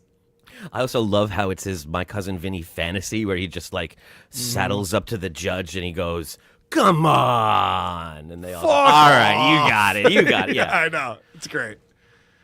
So, yeah. I love when he talks about how he sent it to a buddy of his and his buddy also reacted the same way that he did, as if that justifies everything. It's always like Vegas Beer Sales Jerry also saw the MP3 of my book on Patreon. So there's proof. That holds water. That's it. That's all you have to know. He also was repulsed by this thing. So there you go. That's so all we you need should to be know. repulsed. Right. But this is the best.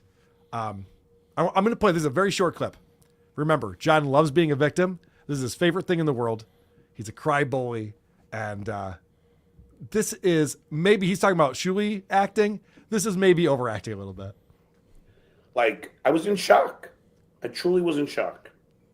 So this text message that got sent where nothing happened and no one ever reached out to Knight Melendez and nothing happened to your family and no one even knew about it until Point Double Point on Monday that this even happened was shocking to you and you're in shock over it. Like literally nothing has happened to him or his family. They're making a big deal about it. I know I'm covering this quite a bit. So I didn't, I wanted to talk about this because it's the only content on John's show right now. So we have to cover it. Why is he literally so ashamed? Nothing happened. Why is he so ashamed of Ava?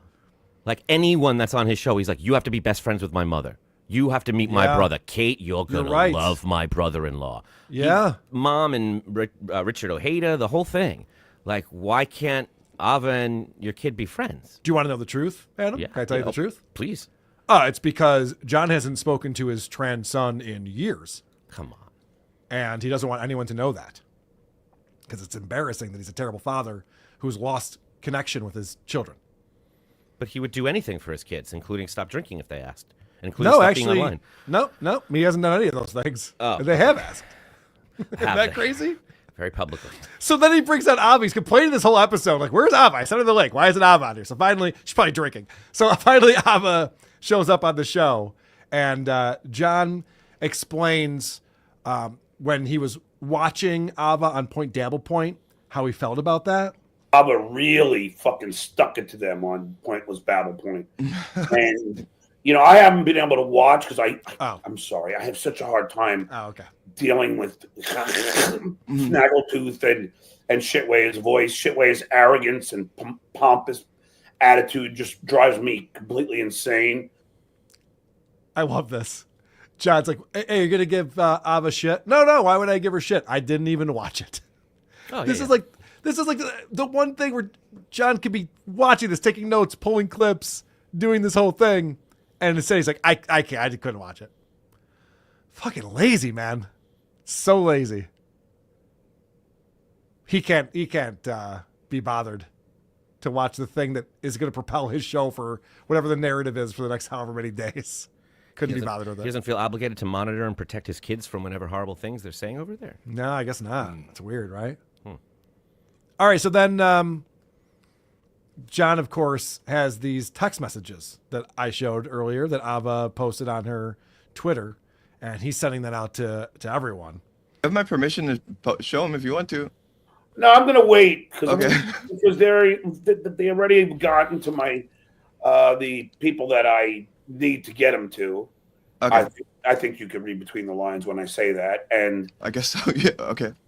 yeah, you know what I'm saying. But they are real, and I know that Vegas Beer sells Jerry. I sent him to him. I sent it to my lawyer in Florida, who also was freaking amazed.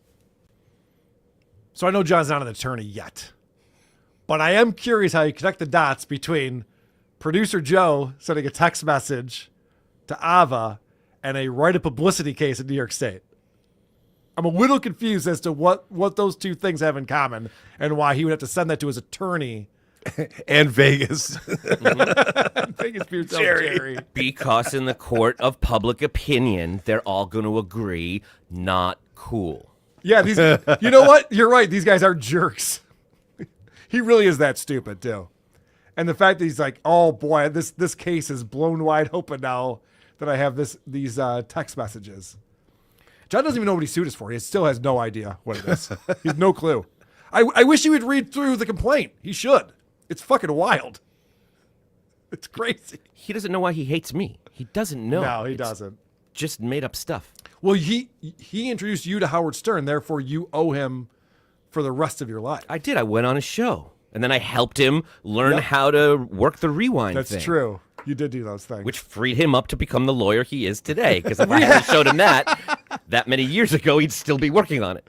We have episodes 2 and 3 from the Pro Football Arm Wrestling Championship coming up in just 1 second. Also, Ron the Waiter versus Opie. This is going to be an explosive segment. Ooh. I am so excited about this segment.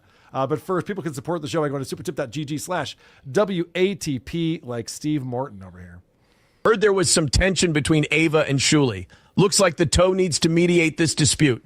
I'll also supply refreshments, fresh toilet hooch, and sticky buns from the prison commissary. Ugh. He's probably using the canteen fund that I gave him. Nice going, buddy. You can't spin that wheel for shit. I know. I'm the worst. And then I blamed Vinny for it. And Vinny saw the show. He's like, hey, I wasn't the one who suggested that. It was a listener. Yeah, I was listening. I know. Jesus Christ. Were you able to get money on his canteen? I doubt it. I just super chatted him, so he won't see that money till next month. Okay. But he can live as if it's coming, knowing it is. Right, yes. I gave him money in the way that he gets the least percentage of it, and he has to wait the longest for it. Very good. Very good. Yes, okay. Destriga coming in. Keanu's mom is hiding all the black guys she's got trapped in her basement. I noticed that there aren't many free-range Newports to capture these days. I wonder what bait she uses. Ava Rita is the love of my life. She has all the parts a special woman like that I could ever want. I hope she lets me dress up real pretty for her. She can power my bottom. Skull! Why does anyone pay attention to me? My show sucks. I suck. I suck all the intelligence out of the room when you watch me. I wish I was in jail with steel toe getting passed around by cute cholos. Street had a lot to say right there. I appreciate it. AO1012 comes in and says, Ava has always been terrible. Claimed to like Cumia, the Block, and WTP Party to get on shows. Just a lonely loser looking for attention since day one. Yeah.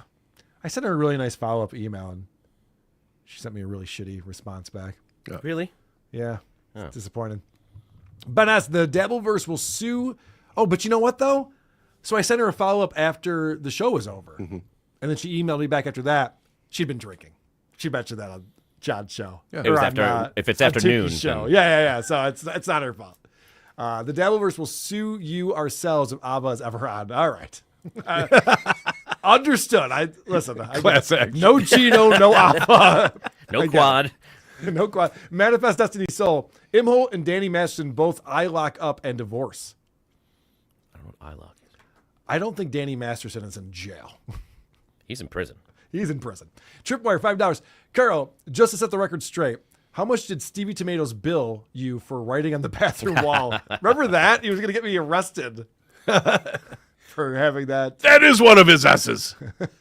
Forgot about that. What an insane saga. What a weird fucking And the life. first thing I did when we went to Stevie Tomatoes was ran in the bathroom to see if it was still there. Yeah, I was gone. I'm an idiot. They must have paid a lot of money for cleaning fees. Mm-hmm. They get a whole new door. Constantine says, Carl, I joined a bit later. Can you confirm that John is postponing his LSAT because he needs to figure out how to use a DVR? Yes, we did cover that on the show. But he did say today that he's back on track.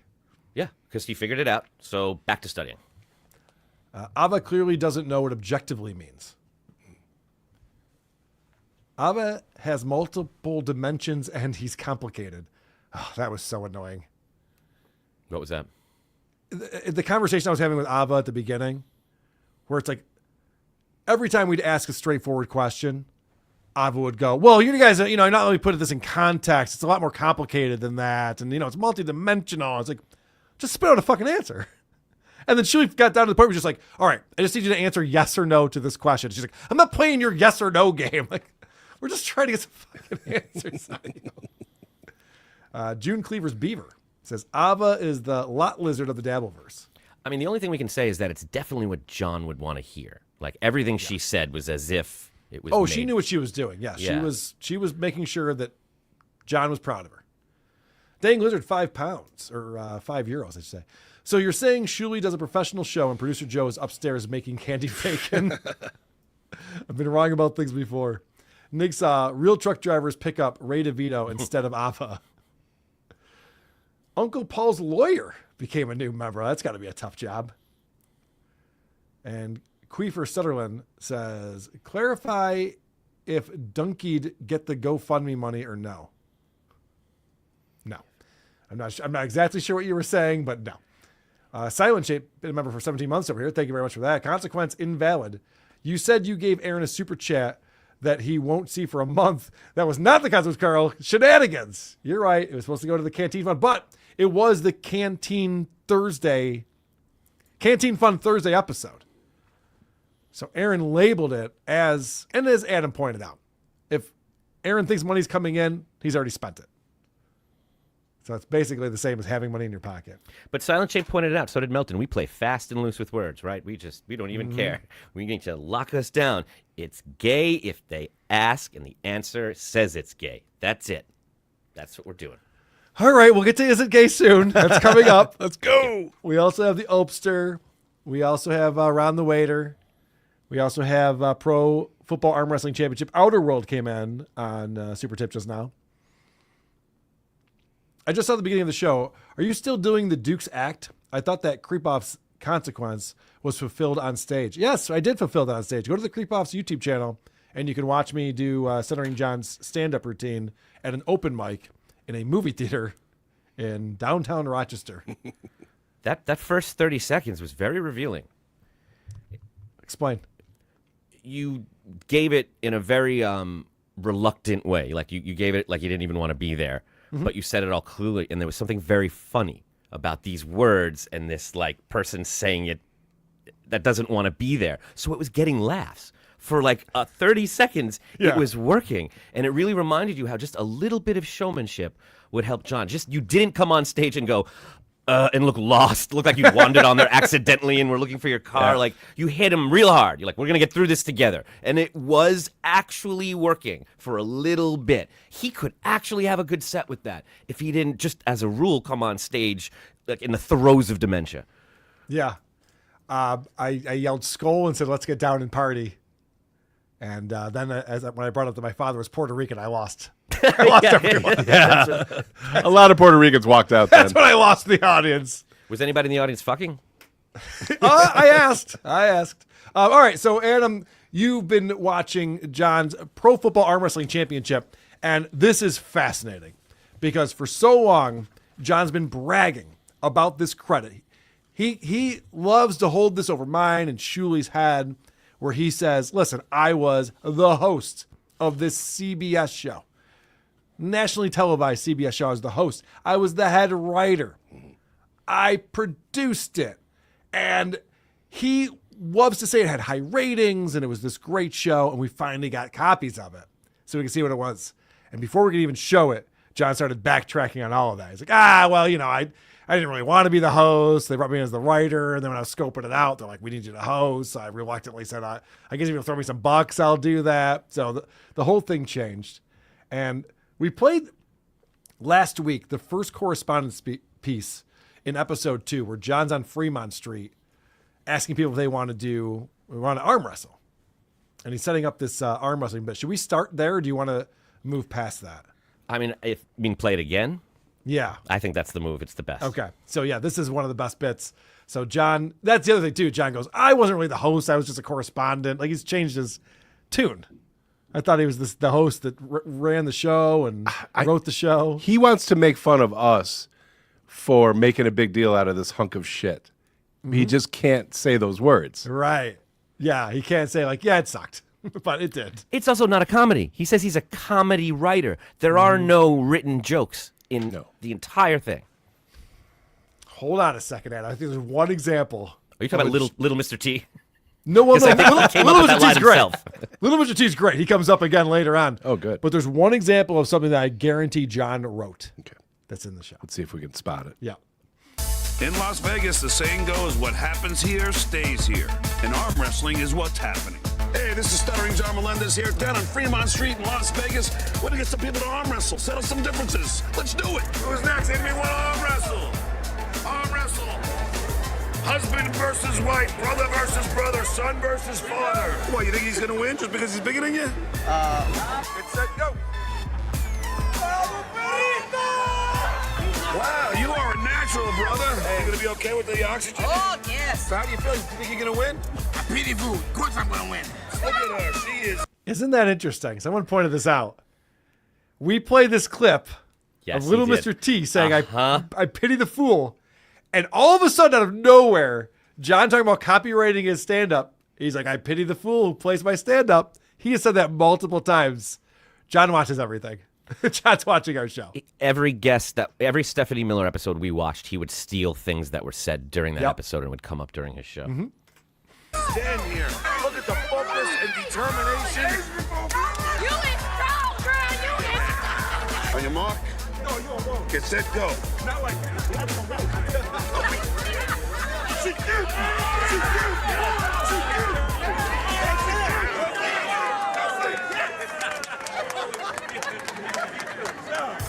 When we return, the battle begins. So did he write the thing where a woman beats him in arm wrestling? Pretty good stuff. No, he wrote his hilarious reaction of doing and saying nothing afterwards. Yeah, just making a face like, oh, golly gee. He sure was humiliated out there. Had a microphone in his hand, a brilliant comedy writer, and he couldn't get the two to work together. Good stuff, John. Real good. He goes, oh, fuck off. That would have been funnier. All right, what's next, Adam? Where are we going? Run right to 3. Okay. It's all places you expect to see John announcing the players or the rules or running the show, and he is not. We're reduced to this voiceover that keeps coming in and out. Wow. Easy win there for Dewey McDonald. And Dewey was there to take care of business. As soon as that referee told him to go, match was over with less than 1 second. So the Silver team scores first with that big win by Dewey McDonald. Our second matchup, Justin March of the Silver team against Beanie Wells of the Gold.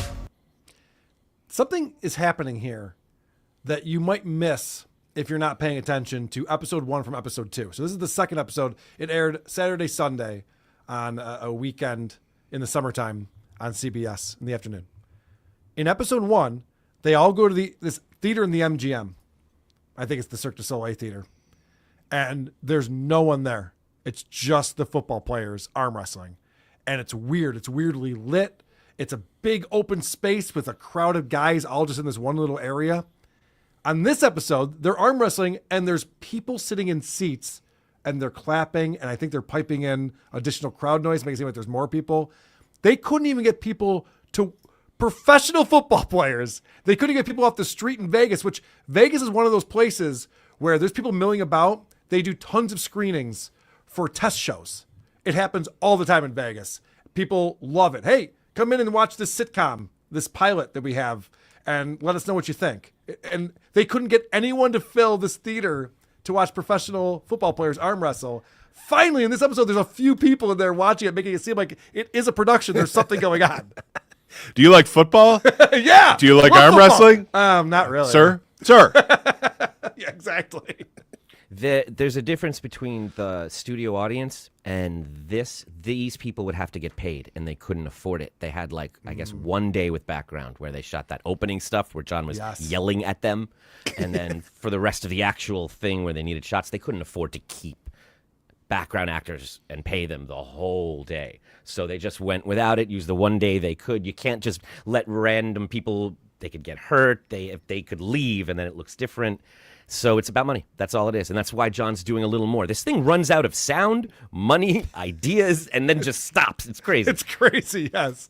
So we learned on the last episode there were 3 total episodes of this, and the last one never aired. It did so poorly, the first 2, they're just like, all right, scrap it, who cares? No one's paying attention. No one gives a shit. It's also supposed to be this big competition to find out who's going to win the heavyweight arm wrestling championship, and no one ever finds out. So then we go to go-karts. Now, this was teased on the last one where they're going to be bowling, they're going to play go-karts, they got Top Golf, all these different things they're doing as extracurriculars because arm wrestling is boring as fuck. Yes. So they got to find other things to do with these guys. And so you would think this would be John's time to shine, you know? He's going to make with the Waka Waka. We're going to go to the go-kart place, and I'll be cracking wise while these guys are doing their thing. This is the extent of John's segment. Sewer team to the big games. I'm from New York, so I know how to do this stuff. Each team is going to have a practice. That was it. John puts on a helmet. Says he's from New York. And you can see it. They're like, who should read the instructions? I don't know. Fucking that guy. That guy, you. Yeah, anyone. Wow. So John is, you know, I think you had it in your notes. He's just a clown. Everywhere he goes, he's just a stunt boy. Howard Stern knew it. Jay Leno knew it. And it's fine. And there's nothing wrong with that. He's still in show business. Right. There's that old joke about the guy at the circus who's cleaning up the elephant shit after the show. And he's scooping up these giant piles of elephant shit. The boy comes up and goes, hey, mister, why you do it? Why would you leave this job? He's like, what, quit show business? Yeah. He's in show business. It's just not as glamorous as John's pretending that it is. I know I butchered that joke. But it's just not, you guys know it. There's a better version with the Duke Ellington Orchestra walking through the snow and they see the family, right? And they go, how do you live like that? It's an old time. God damn it. Getting one-upped by my co-host now. You need professionals. I do. Thing. Can I still point out that saying in the chat that John said he can't remember if this was SAG or not? The former announcer from the Tonight Show doesn't do non-SAG gigs. There is no, like, if it was. If it wasn't, he couldn't do it because he's a SAG member. And if he did do it, then that's why he's not in the union. Because John breaks some rules sometimes when there's money involved. That's why his agency fired him, because he took a gig without telling them so that he'd have to pay them the 10%. And they're like, oh, you can't do that. So that's why they fired him. So who knows? He still doesn't understand that. He thinks he was wronged. Yeah, of course. All right, so now we go to another correspondence piece. I believe John's back on Fremont Street on our next clip. What's your name? Miranda, And where you from, Miranda? Alabama. Roll Tide. What's your name? Benny D, fool. You're a smart one, aren't you, huh? Come on, let's go do this. Mark and set, go. Oh, come on. Roll Tide. Roll Tide. Roll Tide. Ah. Watch this high five. Whoa! Swing and a miss. And they left it in. They left John missing the high five with Mini T. We did 40, and that was the best take we had. Oh, man. That was as exciting as it got with John on Fremont Street. Yeah. They had a little midget Mr. T impersonator arm wrestling some redneck from Alabama. Most people from Alabama are great, by the way. That's not the point I'm making at all. Okay. The real fun is not even in what John does. It's what he doesn't do. You can see how they were just shooting. We don't know who's going to be the star anymore. We're just going to shoot and whatever looks good. You can see how Little T, they like him. He's good. Let's keep using him. Yeah. And how John is just disappearing. Mini T should list this on his resume as a credit. He's too embarrassed. He would never. He only does comedies. All right. Where do you want to go next, Adam? Right to the next one. All right, so we got 2 heavyweights on the silver team, and we're going to have the first 2 picks at the gold squad. After that's done, the gold team can sort out who they're gonna put to the table. Howard Jones of the The rules are clear. Called out Jamon Brown from the gold team. They're just filling time. Yeah. Yeah, skip this. He just announces, and then the next one. Yeah, He so does. he starts doing play-by-play. That I like. Yeah, this is more play-by-play. Wins, but wait a second. The ref is calling, saying there's a foul here. Hey, Jake, come back to the table.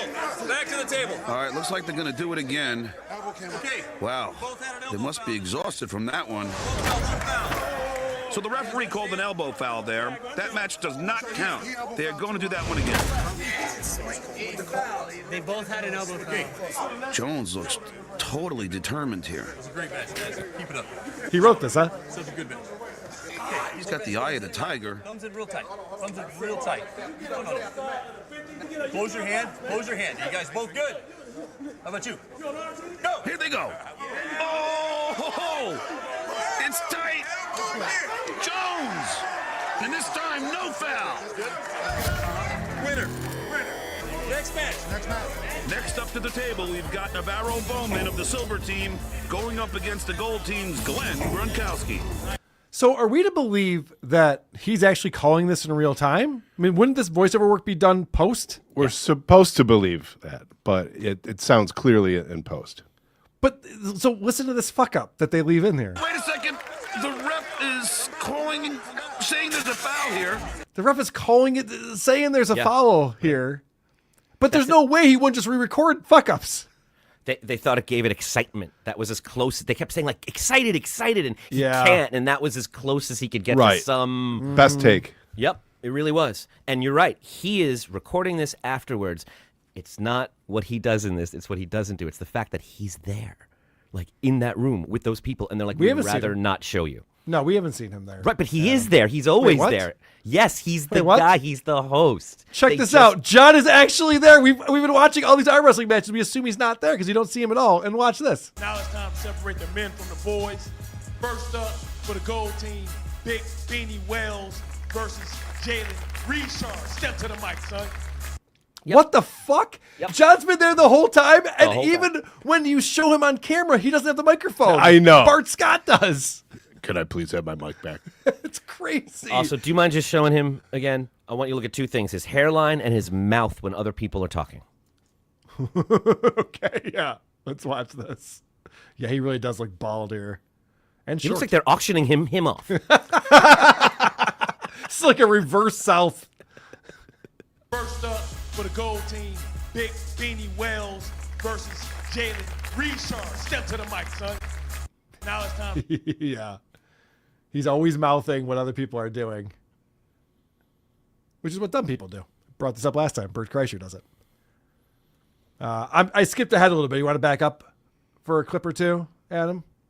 Oh no, keep going. It's all this.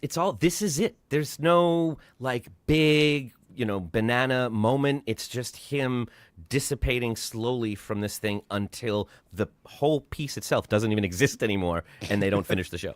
What's crazy is, John keeps claiming he's the head writer, but all of his voiceover work on this is just like, oh, he looks determined, and he wins. Oh, and this guy wins. He won that one. Like the commentary is terrible. How much of this did he scrap? Oh, that sucks. Yeah, right. We heard John read his book. We listened every second of that. Yeah. Who would hear that? I mean, that was obviously after this. Who would hear that and be like, we need this guy to do voiceover work? He's so bad at it. This is a production that was shut down, that didn't finish filming, but they had an obligation to investors to just complete. So they got John afterwards to not get paid, but to read this voiceover. And they did two things. They said, we're just going to watch it, and you just riff. And you can hear when it's that. And they said, okay, we're going to have to write you some lines to get from A to B. Then they wrote him that. And he's just terrible at all of it. Yep. You can tell he's reading a lot of this. So this is John back to arm wrestling on the street. Arm wrestling here. We got arm wrestling here. Come on, anybody want to arm wrestle? Arm wrestling. Anybody want to arm wrestle? Arm wrestling here. Arm wrestling here. I've lost. Did John write that? I think Arm so. wrestling here. Arm wrestling here. Is anyone on arm wrestle? Arm wrestling here. John, we want you to go out and tell people what we're all about. Is it arm wrestling? Yes, but where is it? Here. Got it. I've lost to everybody today, and I feel very bad about myself. So I think this time I'm finally going to win. Are you ready? So now he's arm wrestling a young girl, a child. This is the comedy that John brings. Look at that face too. He probably wrote this. As Artie said, he overacts on the movie poster. Ready?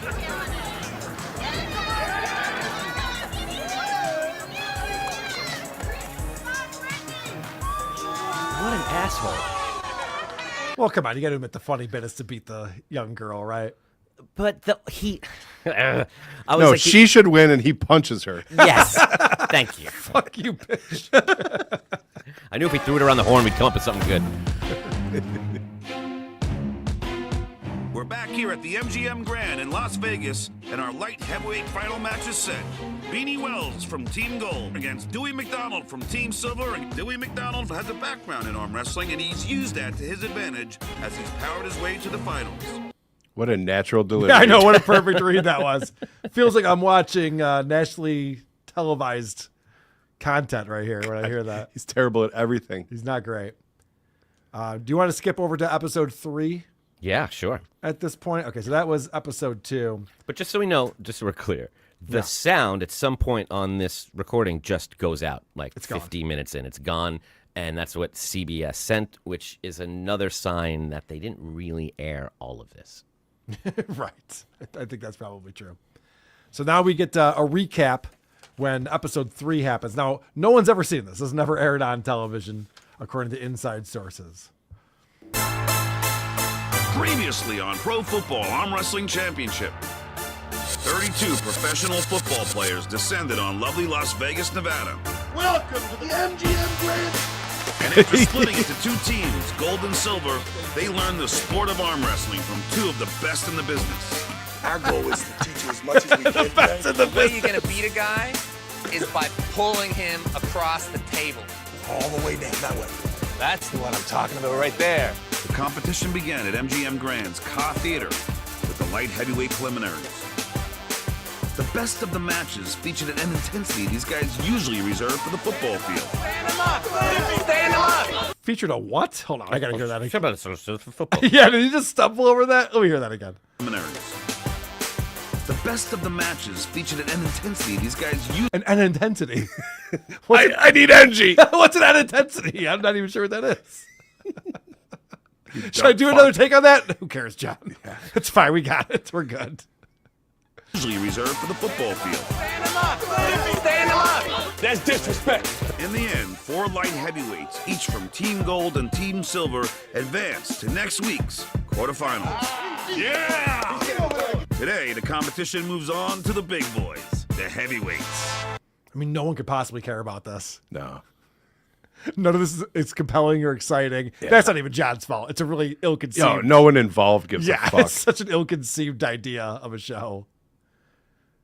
It does the it does the ASMR of like what people want in like sports infotainment or whatever. This is like what you'd watch on the plane. Like that's just there, and you put it on. And I'll look at Vegas. It does that visually.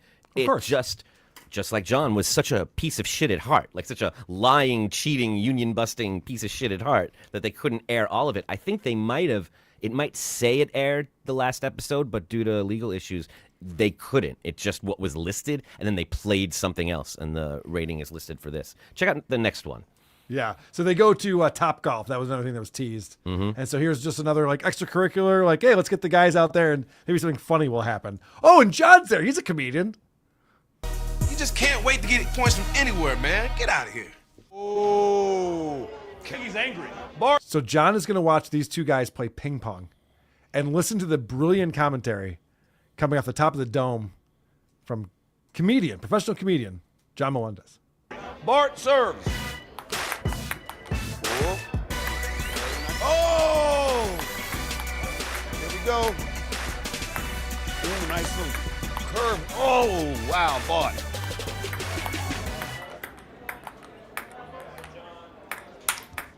Oh, Bart. Quarterback. Me. Good job. I still like your shorts. Ping pong champion of the world here in Vegas. Bar Scott.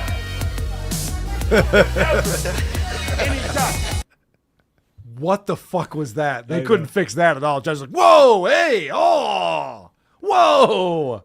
And we already know who won, so why does he have to go through that? I know. You tell both guys are just like, all right, what are we doing? I just like holding hands. I just want to touch someone for once. He's not even holding his hand. He's resting him with his wrist. Yeah. It's weird. It's very weird. Yeah, I really liked that because when I first got all of these, I was scrolling through and you see him come out at the beginning on stage, all dressed and with a microphone. And by episode 3, he's reduced to what he always is, sitting on the sidelines, shouting, ooh, ooh, which are the same things he says when he's roasting us and watching. Yeah, so right. Yeah, he's got nothing. All right, where do you want to go next? Yeah, check out number 5. Okay.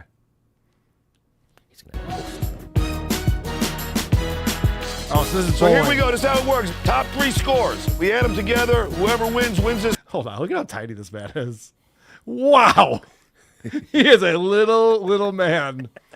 All right. So this is him introducing the bowling event they're doing.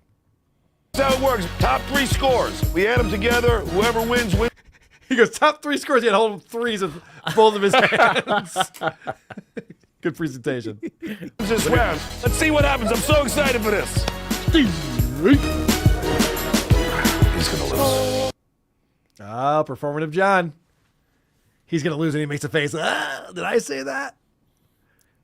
This is also the 3rd time on this show that he's said, I'm so excited. I'm so excited. He's everyone's so excited. This is going to be so exciting. We're going to go bowling. Bowling is not a spectator sport. It's not a sport. It's terrible. I don't know. Like go-karts, at least there's things going fast and crashes and stuff. Top golf is really boring. Ping pong, bowling. I get it that like Brook and Bull is like, yeah, we'll throw you some money if you promote our thing. So they have to do it, but it's not, doesn't make for compelling television at all. No, if John had a brain, he'd be ripping on bowling. Yes, but we can't do that, obviously. So John disappears. You don't see him again during the bowling segment. I'm sure he's trying to crack wise and be goofy John guy, but there's nothing they can use from that until at the very, very end, he finally reappears. We just playing for fun right now. All right, guys, bring it over here. Come on, get Team Silver over here. Team Gold. Team Silver had 376 total points. That's pretty impressive. But Team Gold, no, it's not. 465 points. Now we roll. Team Gold wins the round. Congratulations, guys. Yeah, they were averaging just over 100. Yes. That's not great. That's pretty impressive. Wins the round. Congratulations, guys. We good. John doesn't know how to high five. No. He grabs the guy's hand. Yes. We Scoochie. And then Team Gold got 100 points for that. Like, who could be following this at home and be like, fuck, I needed Silver to pick that up. Yes. Who gives a shit? Whoever produces doesn't understand why people watch sports or what they care about. The heavyweight prelims continue. Who's going to advance to the quarterfinals? Find out when we come back. Nobody. Pro Football Arm Wrestling Championship. Who's going to advance to the quarterfinals? We haven't got to the quarterfinals yet? Fuck. Come on, man. Apparently they thought this was going to be on for quite a while. Yes, this is ridiculous. How do you want to finish this up, Adam? What clips do you want to play? Go right to the next one. Okay, yeah, this just shows you nobody cares about this thing. No one involved in this cares about this. Trent Brown is supposed to be able to call out whoever he wants from Team Gold. But James Harrison has put up Mario Edwards anyway. What? Put up who? You want to hear that mumble again? Yes, please. I do. All right. But James Harrison has put up Mario Edwards anyway. Close. But basically what's happening on this show, not to critique that part of it, is like, all right, so we decided these are the rules and they're just not following them. Again, nobody cares. None of this matters for anyone. Yeah, so what are we going to do? Somebody's got to record a voiceover. We don't have any money. Who will do it for free? John, tell him to get in there. All right, so here is my example of what I think John actually wrote. And John claims that he was a writer on the Howard Stern show. And his example of that is he would write Fred the Elephant Boy, line 7. So that's writing, because he wrote that to Howard so that he would know that Fred the Elephant Boy was on line 7. So I have a feeling this is what John wrote for this show. It looks like Brian wants to scrap silver and gold and go shirts and skins. You know you can count me out on that. When we come back on Pro Football Arm Wrestling Championship, it's the exciting conclusion to Michael Kendricks versus Brandon Bryan. You know you can count me out on that. I think that was the joke he wrote. Adam, shirts versus skins. You can count me out on that. Oh.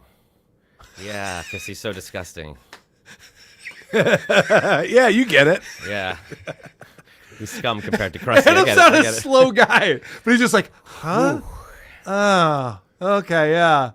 I guess that was the joke. It's just so far from humor. I can't. Yeah, it's pretty bad. John's not a funny guy.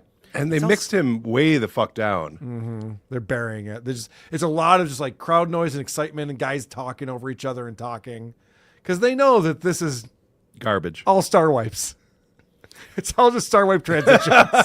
They've got nothing. You know there's other wipes than Star Wipe, right? Why have hamburgers when you got steak? The reason they're at the bowl and at Topgolf is because they found out, imagine finding out in the middle of production that you can't have anything resembling gambling behind you.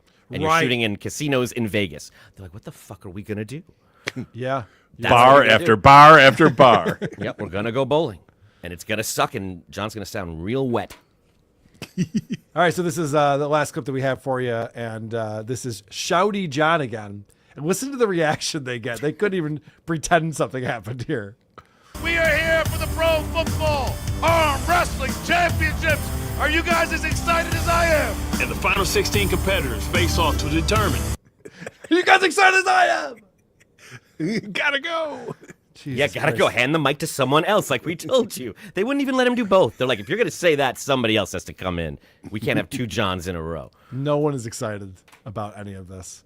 And that's it. It ends. It just ends. It just ends. We never find out who wins the Pro Football Arm Wrestling Championship. Very disappointing, because I had a lot of money on that. It's part of a three-way parlay. Supertube.gg/WATP is where you can go to support the show and participate, like Dave Daffler, our executive producer. Can you say screeching hole? I knew you could. Fair enough. Dang Lizard coming back again. To clarify, it's okay to contact uninvolved family member as long as they don't reply and Shuli doesn't know. The Tommy Jordan, however, went too far and should be disavowed, but you'll play it on WATP. Dang, Lizard has a lot of comments about this. Did I say that was a good thing to ask Ava to try to contact Knight Melendez? I don't think it was. Carl's Frosted Tips comes. Hold on, Dang Laser, just to It was clarify. a BBQ restaurant. Go ahead. It's okay for people to call and bother John's mom for the entirety of his Tonight Show and Howard Stern years, but as soon as they're calling his house to talk to his mother because of WATP, now it's offensive? How is it different? I don't understand. I'll wait. All right, can I start this over again? Please. Let's see. Nope. You know the knickers love BBQ. Also, Shuli tried to dox my retard-fed kids. You are all being sued unless you have a counteroffer. John, I will sell you all the Shuli secrets. Instead of suing me, I will give you one night with Jenny to make it even Steven. Nothing is off limits, or if you prefer Lucy, I can get you her too. I can do that. Thank you, Carl's Frosted Tips. Big Daddy Dodo coming in. This has to be the biggest hunk of shit on TV. Haka haka. Fuck Ava! Yeah. Tukey is into Ava. KFT, hashtag Shui knew again. Oh, hey, Adam. What's up, Chris? Hey. Red says, did you see E-Rock on to Opie streams? Yes, we did. In fact, that's coming up in just a moment. We have an amazing Opie segment. Opie versus Around the Waiter. Swiffer Wet Jet. Can you call someone? I've been on the floor for a month. It's fun. David S. with $2. Thank you. Ben Boulin. Adam's been killing it lately. Cheers. Cheers. Ben S. says, is this gig when Stuttering John met Vegas beer sales Jerry? Good question. Calder of Great Savings. Who in the fuck was the target audience for this? Please explain. I'm a sports fan and a Howard Stern fan, and I would never watch that turd of a show. No interest at all. It was a money laundering operation. That's who it appealed to. I think you might be right about that. All right, let's get into it. I'm excited for this segment. What's going on with our friend, the Opester?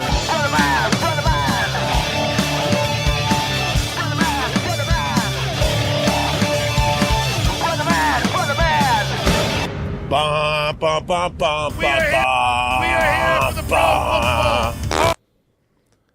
football. You know what? Actually, you know what I want to start with on this segment? This is kind of funny. So,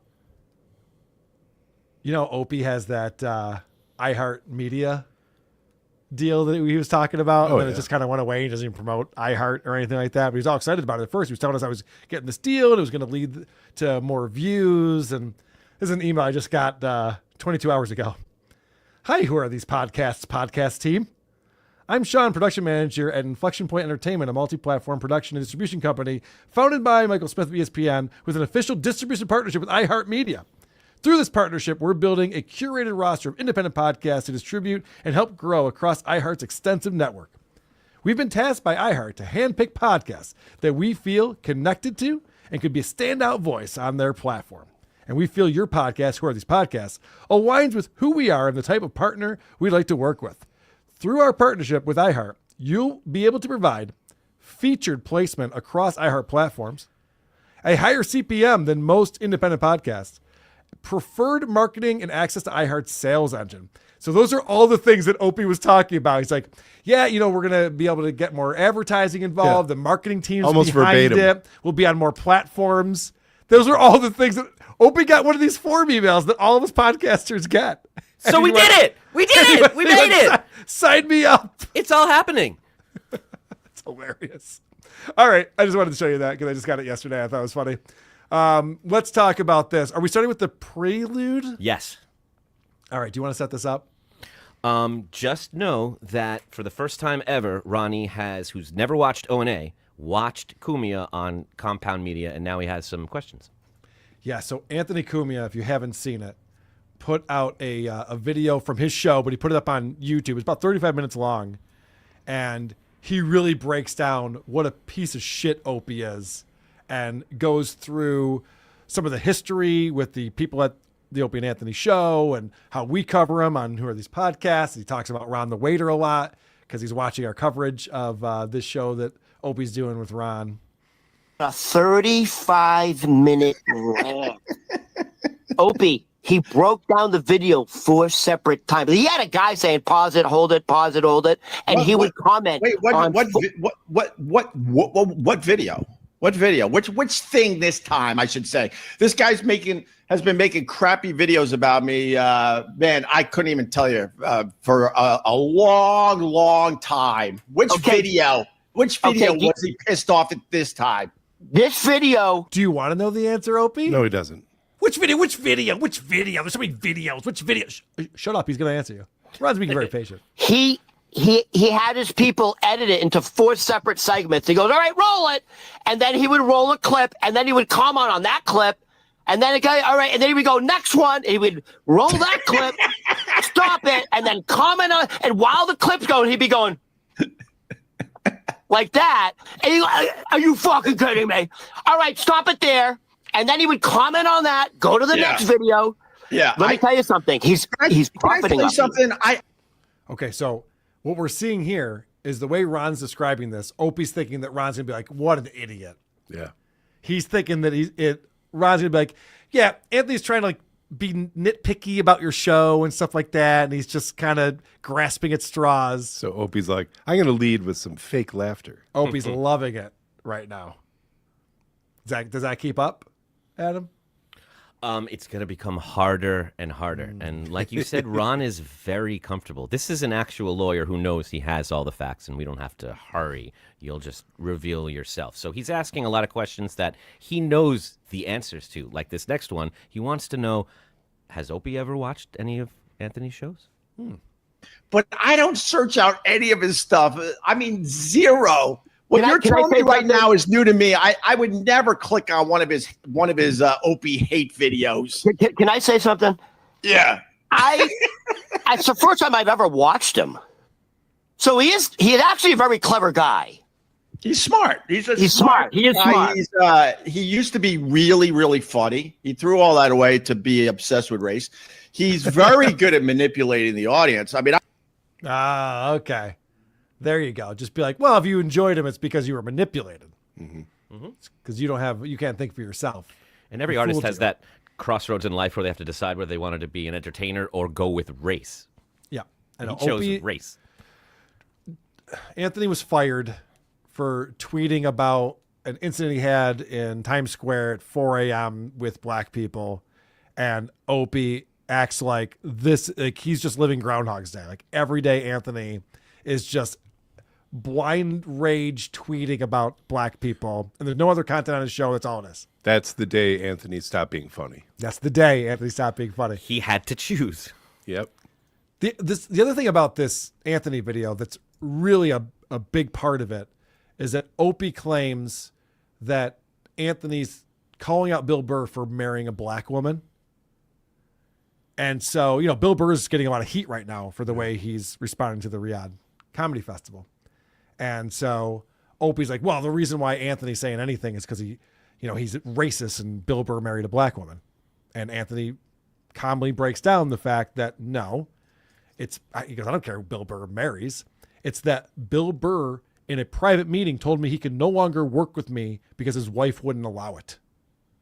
So Anthony had worked with Bill Burr for all this time. And Bill Burr had to be like, you know what, man? It's not a good look for me. I can't work with you ever again. So that's why Anthony's like, what the fuck? He's got a problem with him. And Opie just breaks it down and is like, no, he's just racist and he doesn't like Bill because he married a black woman. So Anthony's just calmly explaining like, that's not what it is. And there's a lot more to it than that. Ron is going to learn a lot about friendship in this next one. For it. This is what I couldn't understand is like, I can't picture you guys ever being friends. This is what Anthony got wrong about me. He got one thing right about me. That's everything wrong. He never got to know me. He doesn't know the first thing about me, but he has a lot of opinions about me and my fucking life. Dude, I met him 30 years ago. And from 95 to 98, we got along. At this point, I don't believe we were ever friends. But there was a time I would have said that we were kind of friends from 95 to 98. What about like best friends? Was there a year where you were like best friends, or what? How did this all go? How does he remember that, and who gives a shit? Well, he's also trying to take over the conversation away from Ron, because Ron's like, all right, Ripped it out of his hands. He got this one thing wrong about me, and he'll be like, he gets everything wrong. Meanwhile, Opie just has blanket statements about Anthony when he doesn't watch his program and doesn't know anything that's going on, or at least pretends to be burying his head in the sand and just makes shit up. I've heard Opie say before that they were close and he was really hurt how that went away. Yes. Yeah. Okay. Thanks. They were We never were never friends. Now, Ron is starting to feel empowered because it's like he has heard his parents are divorced and he heard so much about mom from dad, and now he's spending time with mom. He's like, boy, this is not what you have been describing to me. In fact, it's very different. So you can see he's smiling a lot when Opie's talking, going, okay. He knows if he lets him know how he really feels, this will end. So he's very brilliantly kind of dragging him along, and he also is starting to see dollar signs, Ron, in his eyes. So because that rant about you, and by the way, he talked about me a lot too. Yeah, that means you're doing anyone that is associated with me that does well. He's going to go after. Trust me, dude. He was actually really kind of complimentary to me. Well, he knows how to do that. Divide and conquer. He's very good at that as well. So if you want to fall for the bait, Ron, good for you. But whatever. Hope he's such a good friend. Yep. I know, isn't he? He was complimentary to me. Yeah, he was lying. Surprised I haven't left yet. He goes, oh yeah, of course, because I'm such a crappy person, right, Ron? No. He goes, Ron hasn't left yet because he's still in his honeymoon stage. And this is where he got me wrong. He goes, Ron was a massive O&A fan from Boston. Oh my I didn't know who the fuck you were when I met you. Thank you, Ron. Dude, I thought you were an alcoholic because you fucking. Thank you, Ron. That's enough, Ron. We get it. I thought I picked you as a loser. This is the first like 10, 15 minutes. This goes on for an hour and a half, and Ron does not stop. It is brilliant. I encourage everybody to also check out the original one. Just play the next one. Off.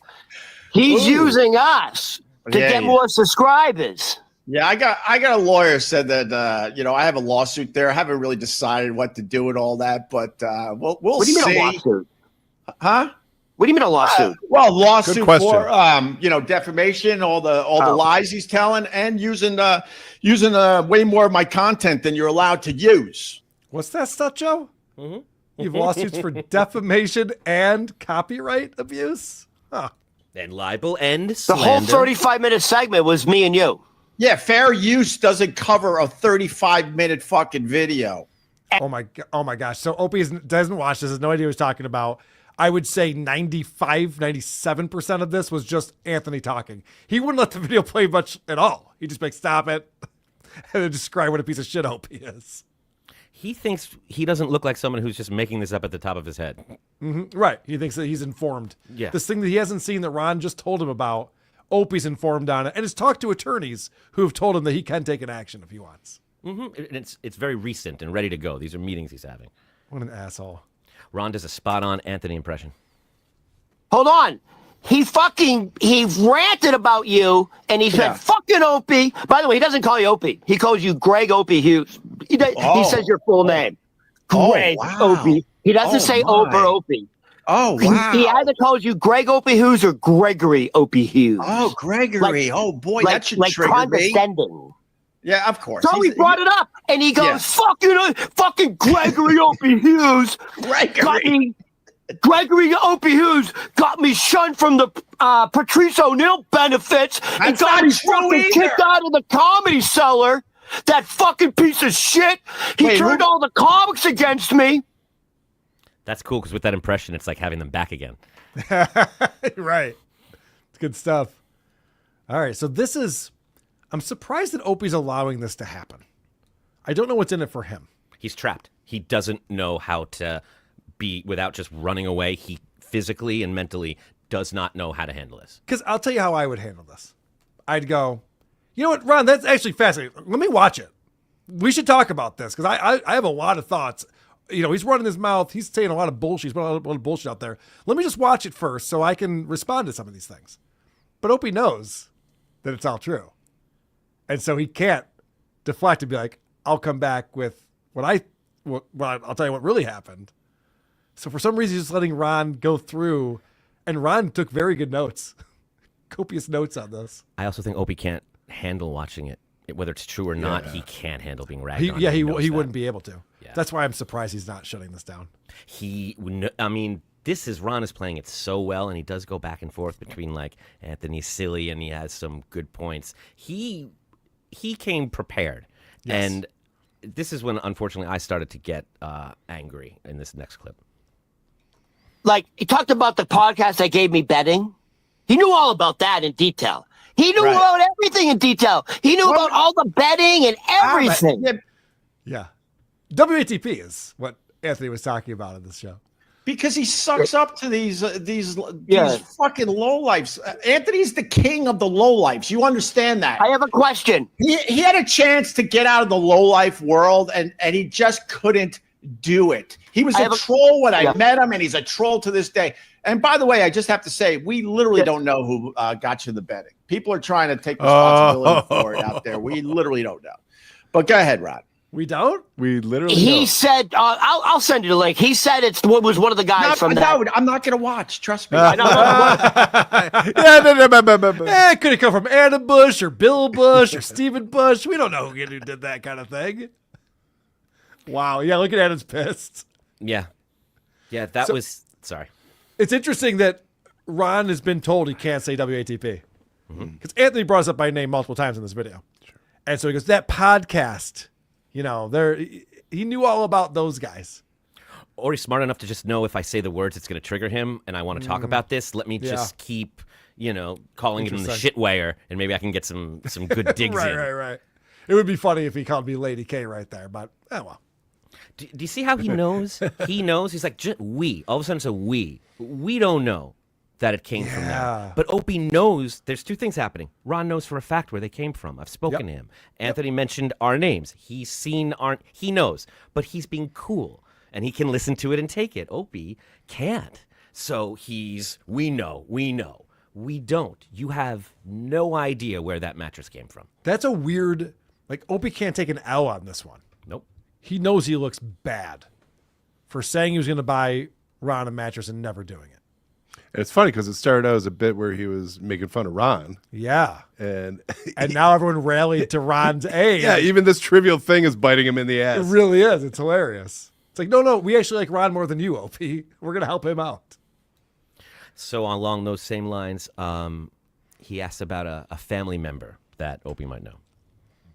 He kept bringing up on the other podcast, who the fuck's Uncle Rico? That's Shuley, right? I don't know. He can, like, does Uncle Rico have a podcast or something? Or he's like, Uncle Rico. Does Uncle Rico go after you?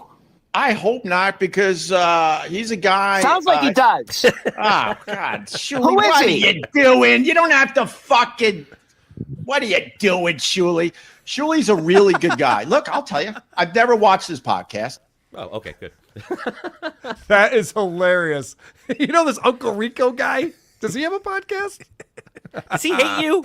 Does he hate you too? Well played, Ron. I think he does. I think he does hate you. No. That is hilarious. I love it. So I didn't realize this, but I guess they cover in this next one what the reason is that Howard always hated Opie. Oh. This was the reason. All right, here we He go. said Howard Stern and Andrew Dice Clay were goofing on your father and laughing about it. Yeah, they did.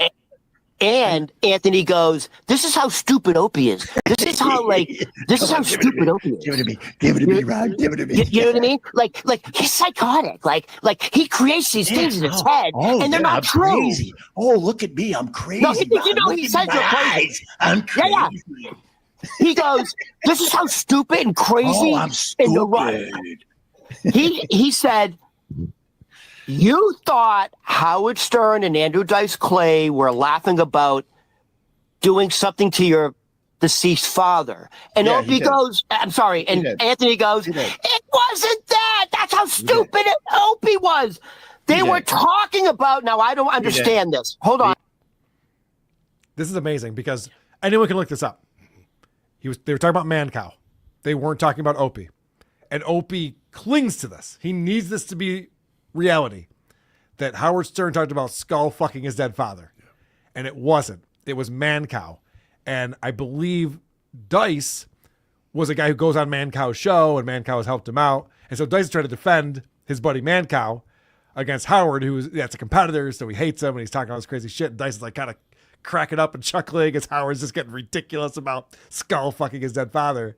And Opie, for some dumb reason, pretends that we can't go back and listen to that and know that Opie's wrong. It wasn't about Opie's dead father.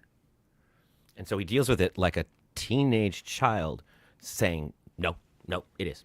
Just, I believe it. I don't care what you say. I'm just going to believe this. Wouldn't you want to not have a reason to hate someone or believe they hate you? Wouldn't you be excited about getting out of this thing and being, oh shit, they weren't making fun of my dad. That's amazing. I'm so happy. Not, nope, to the day I die. He needs that. This is like when we were watching Stuttering John, pretending that he's a victim and acting like he's upset about that. When he came on his show today, Stuttering John, he was so fired up. He was like real, like pissed off and energetic.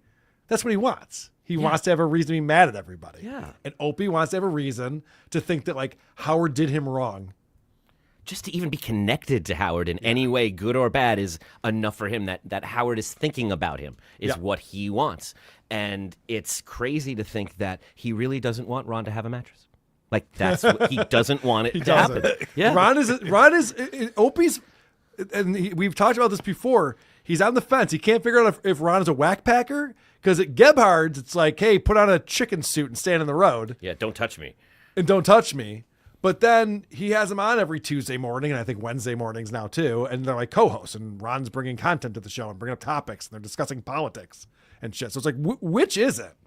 You know, is Jeff the Drunk co-hosting the Howard Stern show? Or are we making fun of him for having a small penis? What are we doing? And what's incredible to see here is that now that Anthony has said some very correct, good things about Ron and his intelligence and just ability to show up with something, Ron is empowered and feels, oh, I don't care what you think, and I'm starting to look at you differently, which is... I love it. Yeah, it's really incredible. This is where things start to take a turn when the chat comes alive. This loser, this is E-Rock. He used to be a producer of the Opie and Anthony show, and he drank the Kool-Aid, and now he's in Anthony's camp, and he's now with the cool kids. E-Rock, you're with the cool kids now, are ya? This is incredibly sad. You're incredibly sad, E-Rock. Now that you're with the cool kids, how is it to be with all the cool kids, E-Rock? How is it that they don't goof on you anymore? Go away, you loser. Why are you up watching my shit? I don't watch anything of yours. Go ahead. Oh, he's going. Oh. Hey, a-hole, you started with. No, I didn't start with you. You're not even a thought in my life. Let me do what I should have done a long time ago. He says, send me the link. My God, the chat's going nuts. Hold on. I got to E-Rock's fired up. Goodbye. And he got blocked. Right. Anyway, go ahead. What a pussy. This is so enraging. Yeah. Opie used to fuck with Eric all the time. So that was Opie's punching bag, was Eric Nagel. And they used to do this bit where Opie would turn to Eric and he'd say, okay, I need you to come up with a joke about something that's in the news, something that's topical. And they'd play, the dancing, the marching, the baby elephant, and they'd make fun of Eric for not being quick with a joke. Eric came on WTP and told us that he wasn't allowed to come up with a joke. That was the bit. That he was told he has to just sit there and be like, I don't know, I can't come up with anything. And no one else on the show enjoyed that bit. It sucked. It wasn't a good bit. That's why I asked him about it. But it made Opie feel good about himself. So that was Opie's chance to be like, yep, you're my underling, and I will embarrass you on the show and make it look like I'm one of the funny guys and you're a loser. Yeah. And this is what's pissing off Opie so much is now he's on here and he's sitting there going, oh shit, people like E-Rock more than they like me. How is that possible? I'm the cool guy. My name's on the show, on the marquee. And it's like, yeah. Eric's a likable guy and does a good job. So that's the guy that we like. I also feel like Opie spends his whole time streaming thinking every chat is saying, hey, asshole, but they're not. But he's bracing for it every time. Yeah. So he has to read and be careful. He has all these defenses up. But when it actually said for the first time, hey, asshole, all he could do was point at it and scream. Like, It's happening. Yeah, it's what I thought. And had no ability to handle it. And just immediately is lying and crab bucketing anyone down he can with him. Mm-hmm. So this is amazing. And props to E-Rock for watching this live and being there to chat him and really trigger Opie. So he asks for the link. He gets blocked. What happens next? Well, I don't want to reveal it. Why don't we just let it happen? Oh, okay. Wait. Hello. Dude, stop watching my shit. Who gives a crap what I do? Who gives a crap, Eric? Do you feel good that you're part of the cool club now? No. Who gives a crap? What? You started this shit. What did I do, Eric? What did I do to you, Eric? You want to know what you did to me? It's laid out on a video, all proven with your text, tweets, all of this shit. You started it years ago when you walked out at Sirius XM being an asshole. Then you did shit at Westwood 1. And then Wait. What did I do at Westwood 1? Really? Yeah, what did I do? Tim Sabian hired me to produce your spot. No, he didn't. You're delusional. I didn't want anything to do with you after I left Sirius XM because you weren't buying into the new show. What show? You weren't doing a show yet. The show I was doing with Carl and Vic, you weren't buying into it. So when I moved to Westwood and I was thinking of getting a producer, your name didn't even come up. You're delusional. It wasn't even a conversation. It wasn't a conversation, Eric. Eric, your name never came up to produce the Westwood One show. I didn't stop you from getting a job over there. I absolutely did not. And I'm not going to watch and I'm not going to watch your dumb video. Oh, that's amazing right there. Ron's like, stop yelling over him. Let him talk. I would be willing to bet that Eric Nagel has receipts. I bet there's emails. I bet there's proof that Tim Sabian wanted E-Rock to produce Opie's podcast. He said there's a video. Go watch the video. He's got his life's work. This is amazing. Oh, that's right. He's got it all stacked up behind him. That's right. It wasn't a conversation, Eric. Eric, your name never came up to produce the Westwood One show. I didn't stop you from getting a job over there. I absolutely did not. And I'm not going to watch I'm not going to watch your dumb video where you trash me. Go have a good life and leave me alone. I don't even know what you do. Jesus. But I'm not going to watch it. Crazy. Wow, he hung up on him. Hold on. Who is that? That's E-Rock, who that's the first time I talked to him in many, many years. Who's E-Rock? That sounds familiar, by the way. E-Rock was one of the main producers of Opie and Anthony. He did very good stuff for us. I'm not going to lie. I can't lie about it. Are you surprised he just called you? Yes, I think he was. I think he was very surprised. He just called him. He didn't know how to deal with this. So he just yelled over him. Didn't let him get a word in. This is all happening so fast. He's heard about the greatness of Opie and A. He hasn't he hasn't enjoyed it himself. So he's like, this is how you talk to them? This is your relationship with them all these years? Oh my God. This guy produced your show and he's calling in to set the record straight and you won't even let him get a word in? Dang Lizard says, Opie's saying, I didn't want anything to do with you. Jester said he didn't stop anything from, didn't stop him from getting hired. Tells you everything you need to know right there.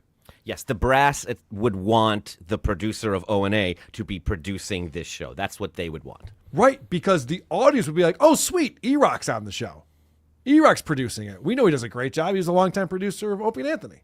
How many films have you seen where they're just like, the only reason the producer's name is there so as they can say, from the producer of O&A, right? I mean, he got hired at Compound Media. E-Rock's an incompetent boob. But they brought him over to Compound because they wanted that name. Ron looks like I haven't finished buffering. I know that bugs you every time you see Ron out here. I can tell the difference. You look a little younger. Do you remember earlier when Opie was talking about dividing and conquering, how that's what Anthony does? That's his move. Watch this. Watch what happens here. Interesting.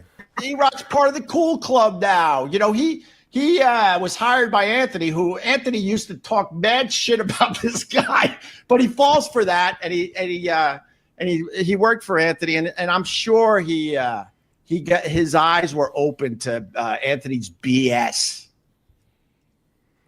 Wow, there it is right there. Yep. And Anthony always said, and this is the rub about Opie, is that Opie would constantly triangulate.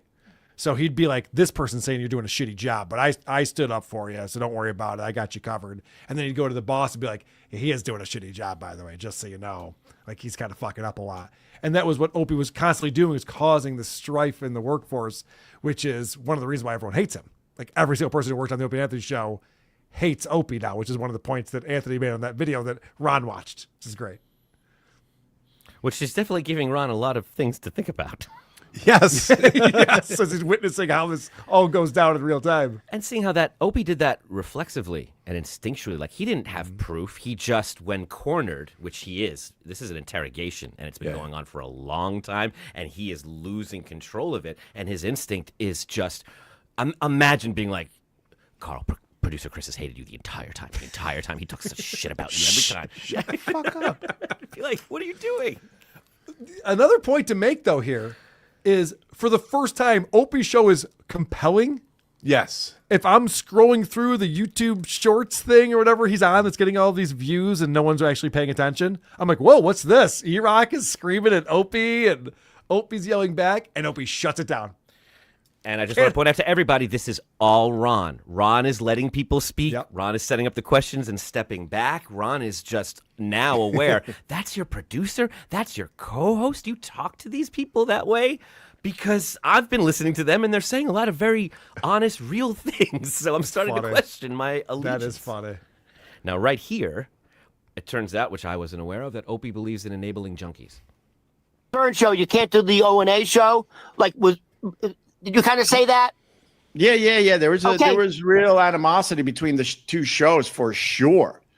So didn't Artie Lang do both your shows? Didn't Artie Lang do both? No. All that came after because then Howard, okay. He started throwing a whole bunch of people out with the trash, and those guys started doing our show. Oh, it wasn't the same. Okay, all right. To tell Artie Lang to beat it, I don't give a crap how bad he was doing, in his personal life. To let that guy go, that's, you want to talk about delusional. Yeah, but you let him go because of his addiction. Unbelievable. Yeah. Wow. Rod really is informed all of a sudden. That's very interesting.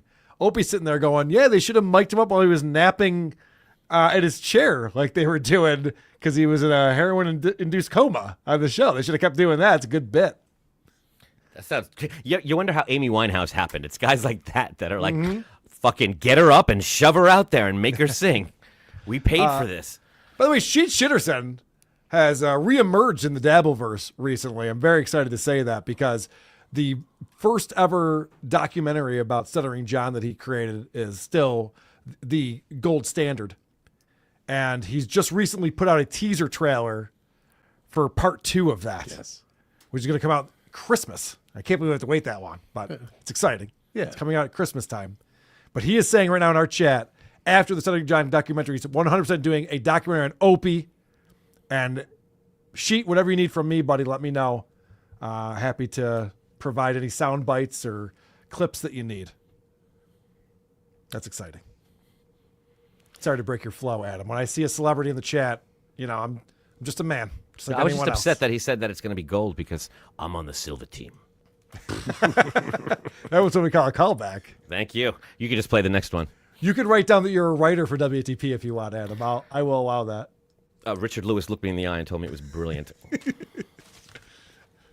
Hey, can I say something else that Anthony ranted about you? Yeah, but at this point, I got to go. We could do a part. No, listen.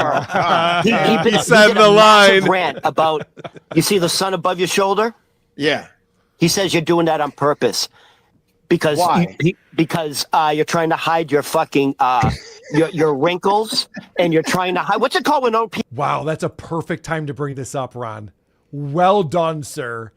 This is what Opie wants. He wants the sun right into the lens of the camera so it's impossible to see what's it doing. People get those marks. What's it called? Dude, the guy looks like he sleeps in a gravel driveway and he's making fun of my looks. What is He's wrong with this guy? convinced No, he's making fun of the fact that you're hiding your looks. Yes. Big distinction. you're so vain. Yeah. He's saying this fucking guy's in his 60s. He's fucking looking at him. His hair's falling out. He's got wrinkles. And he's got, what's it called? Old age marks? And he goes, it's on fucking purpose. Look at him. He thinks he's the divinity. Rod. He went on. That's pretty funny. He went on a big rant about this picture. Rod, he goes, you don't want people looking at your face. Oh, but here's the problem. This is why he's so full of garbage. What about I would say the first 30 minutes of the live stream when there's no sun and you can see my face crystal clear? How does he explain that part of it? He's a lunatic, dude. He's a lunatic. Wow. I was not expecting Opie to defend that. I thought he was going to go after Anthony on that one. Weird. He's having an out-of-body experience right now, Opie. I don't think he's processing anything. Ron is crushing it at this point. And you were right, man. He just gains momentum as this goes, and he's feeling it right now. It shows we could give him advice right now what to do next time. He's listening. Yeah, I think he's getting really good orders from Anthony at this point. I'm happy to let him run with it. Yeah, he's really twist the knife in this next one. Clear. How does he explain that part of it? He's a lunatic, dude. He's a lunatic. At this point, I'm convinced he's severely mentally ill. Opie, severely. You two have your conviction and his conviction that you're both are fucking mentally insane is absolutely true. He's convinced. No, I'm not joking. He's convinced you have real psychological issues. And he thinks you're delusional. He thinks most of the stuff you've ever done, you've made up. Oh, yeah, of course. And you think that about him. It's hilarious. You both think you're crazy. Did, Anthony. I made everything up. He said the only friend you have left at Sirius XM is some intern who got thrown up on? Oh, Pat Duffy? Duffy? No, man. There's a few people I still keep in touch with. But, I mean, but all this is projecting. He doesn't hang out with anyone from SiriusXM. He doesn't have any of the O&A comics on his show. Like zero. It's all projecting on his part. A lot of people blew me off. I burned a lot of bridges, of course. But he sits there and makes believe that they're all just marching into his show and doing his show. Right. No one is bothering with him either. That's why when I said yesterday, and it triggered him, that his career sucks too. It couldn't be more true. Oh, here's the other thing. All right. So this is great because I was prepared to do a segment on Opie responding to Anthony's video, where Opie's big response was when he just said, "My career sucks, your career sucks," which is like, okay, well, that's not a great defense for a guy who is running a media company while also hired by WABC and syndicated across the U.S. on a radio show. But I love that it's come to this where Ron studied this so well. He's got notes down. He's like, yeah, there's an intern. Pat Duffy is the name. This is perfect. If it's almost like Anthony's confronting Opie because Ron's doing a great job of going through all the no's and all the talking points here. It's even better than Opie, than if Anthony was doing it, because he's not triggering him and he's just letting him go. Yep. And he's testing. Opie doesn't realize if he changed his answers, Ron would be on your side. If you gave reasonable explanations for these relationships and all of these things, he might follow you. But he's seeing clearly, oh, it might be you. Because if that was my producer, I would never talk to him like that. I'll never forget. Opie's gone for 8 months. He's fired from SiriusXM. He comes back on Westwood One, Opie Radio, with the podcast. And I was there for it. We covered the very first episodes of that. And Opie said, I have a shaman. Yep.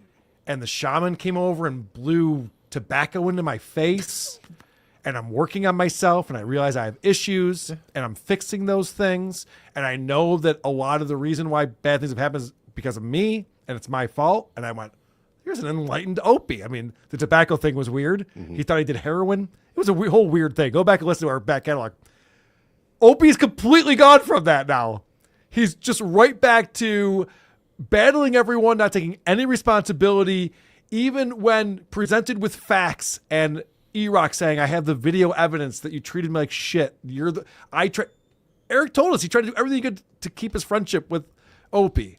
And Opie just shut him out and was a total douchebag to him. And it's like you're saying, Adam, here Opie has an opportunity to be like, dude, I've made a lot of fucking mistakes, man. I mean, look at me. I was on a huge radio show, and now you can stare at the sun through the freaking window as I broadcast to 82 people. It'd be so easy to quell this. Yes. Yeah. He also knows he's lying about the mattress. Like, he knows that was a lie, so he could see in that moment, oh, you're not straight with me. Yeah. And you are willing to be dishonest to keep me down. Wow. Yeah. Now they get into sports talk, which every radio person loves. The other thing he said. All right, go ahead, Ron. It's like, Belichick, Brady. It's like Belichick, Brady. Like, who was the one who made the other person? Right. Anthony said he was the show. And he says, you are now trying to prove to people you can be successful and famous without Anthony. And he says, it hasn't happened yet, and it never will. Okay, well, if it never does, I'm going to lose a lot of sleep over that. And Anthony was a nightmare to work with. Near the end. So Opie's response is, I don't care. Yeah. He's basically agreeing with He him. said you're a loser who can't do anything on your own. I don't care. Okay, well, there we have it then. We're all on the same page. But Marge has a drinking problem. Yeah. Right. All right. Where are we going next?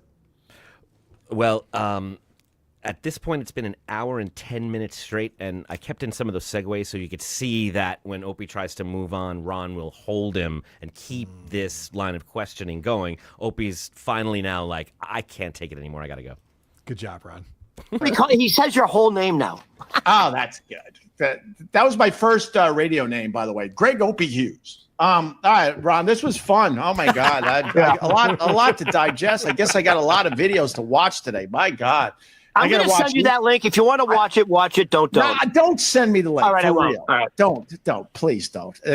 Hey, my friend Greg, if you want to work on yourself, I'd be happy to help you with that. I don't. Okay, fair enough. He doesn't even want to see the link, let alone the video. YouTube. Fuck that. He's hurt and confused. He's like, this guy we've been talking about for all these years just reviewed our show, and you're not interested in watching it or talking about it? I guess I'm alone in this, is what Ron's thinking. So, Adam, you and I got to hang out with Rich Voss a little bit when we were at the Villa Roma Resort for Christian Ayers Content Hotel. And, of course, Rich Voss was a staple on the Opie and Anthony show. And when Anthony went off to Compound Media, Rich Voss was a regular guest on there. And for a while, Voss was a regular guest with Opie and what he was doing. Not so much anymore. What's up with that? And then, so then right away he brings up Rich Voss, and he said, you like kind of fucked him over on a business deal? No. That's what he said. He said, you fucked him over on a business deal. And he goes, I don't get it. Their wives were friends. No, his wife is a terrible person because after Rich Voss and I had a problem, she fucking blew off my wife. My wife has nothing to do with any of this shit. He's going after Bonnie McFarlane now? Is that really the move? Wow. Okay. His wife is a terrible person. Well, it's either throw her under the bus or think about myself for a second. So he's going down. Wow. That's crazy. Opie's instincts are insane. What he said. E-Rock's wife did the same thing. Blew off my wife. My wife didn't do anything to these people. These people are fucking nuts. Rich Voss, as simple as this, he was making a documentary, and me and my wife, we gave them a lot of money. A lot of money. 10,000. I would have to get the exact figure. Something like 10,000, maybe more. It really is Stuttering John. Yep. Holy shit. We're gonna get a dollar amount. It's okay. So they can make their documentary. What business deal? I gave him money, and I even said I don't even need the money back. And by the way, he titled it this: Comics Who Think Greg Opie Hughes is a fucking asshole. And then he said, that's how he voted it. He goes, so let me just give you a list of comics who think Greg Opie Hughes is a fucking asshole, because he fucking is. Yeah, Rich Voss, boom. Then he goes into first of all, to Rich Voss. Why don't you explain what I did to you as far as I don't think Opie wants to hear the rest of this list. I don't think so either. Rich Voss, I'm sure the list goes on and on and on. All right, we got to wrap up over just to back up a little. He said my wife didn't have anything to do with this. Me and my wife gave him a bunch of money. Yeah. Business deal? What business deal? Yeah. That business deal that you were all in together. Insane. First of all, to Rich Voss, why don't you explain what I did to you as far as effing you over on a business deal? Yeah, that's what he said. You will never see anything about it because it's a made up lie. The fact is, he's pulling at straws. Me and my wife, we were interested in their pulling at straws. Made up lie. Can't talk. Made up lie. Yeah.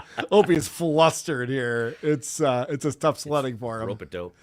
Wife, we were interested in their documentary, The Women Aren't Funny or whatever, and they needed funding. They came over to this apartment and talked to us. We wrote a big check for this movie, and that was it.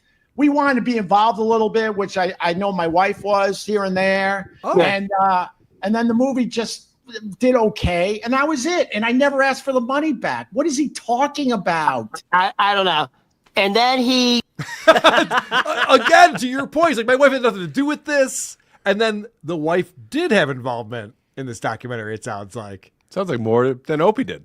Well, it sounds like maybe there was something that there's a reason why Bonnie and Rich don't want to deal with these assholes. Sure does. So it sounds like to me.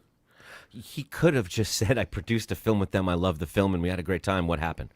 Like, you didn't have to throw them under the bus before you even knew it was real or what they said. He's insane. It's great. He's so defensive here. Yeah, and you can't quite see it here in the interest of time, but Ron is going down a list of like Nick DiPaolo and all these other comics that hate him and forcing him to play this game that we can play now if we want to. But that was great because, Anthony was pretty much just kind of going off the top of his head as he's reacting to what Opie was saying. Mm-hmm. And, Anthony knows all this stuff. And for Ron to really study it, Watch it twice, he said. Write it down. This is what Greg needs to hear. This is great. This guy,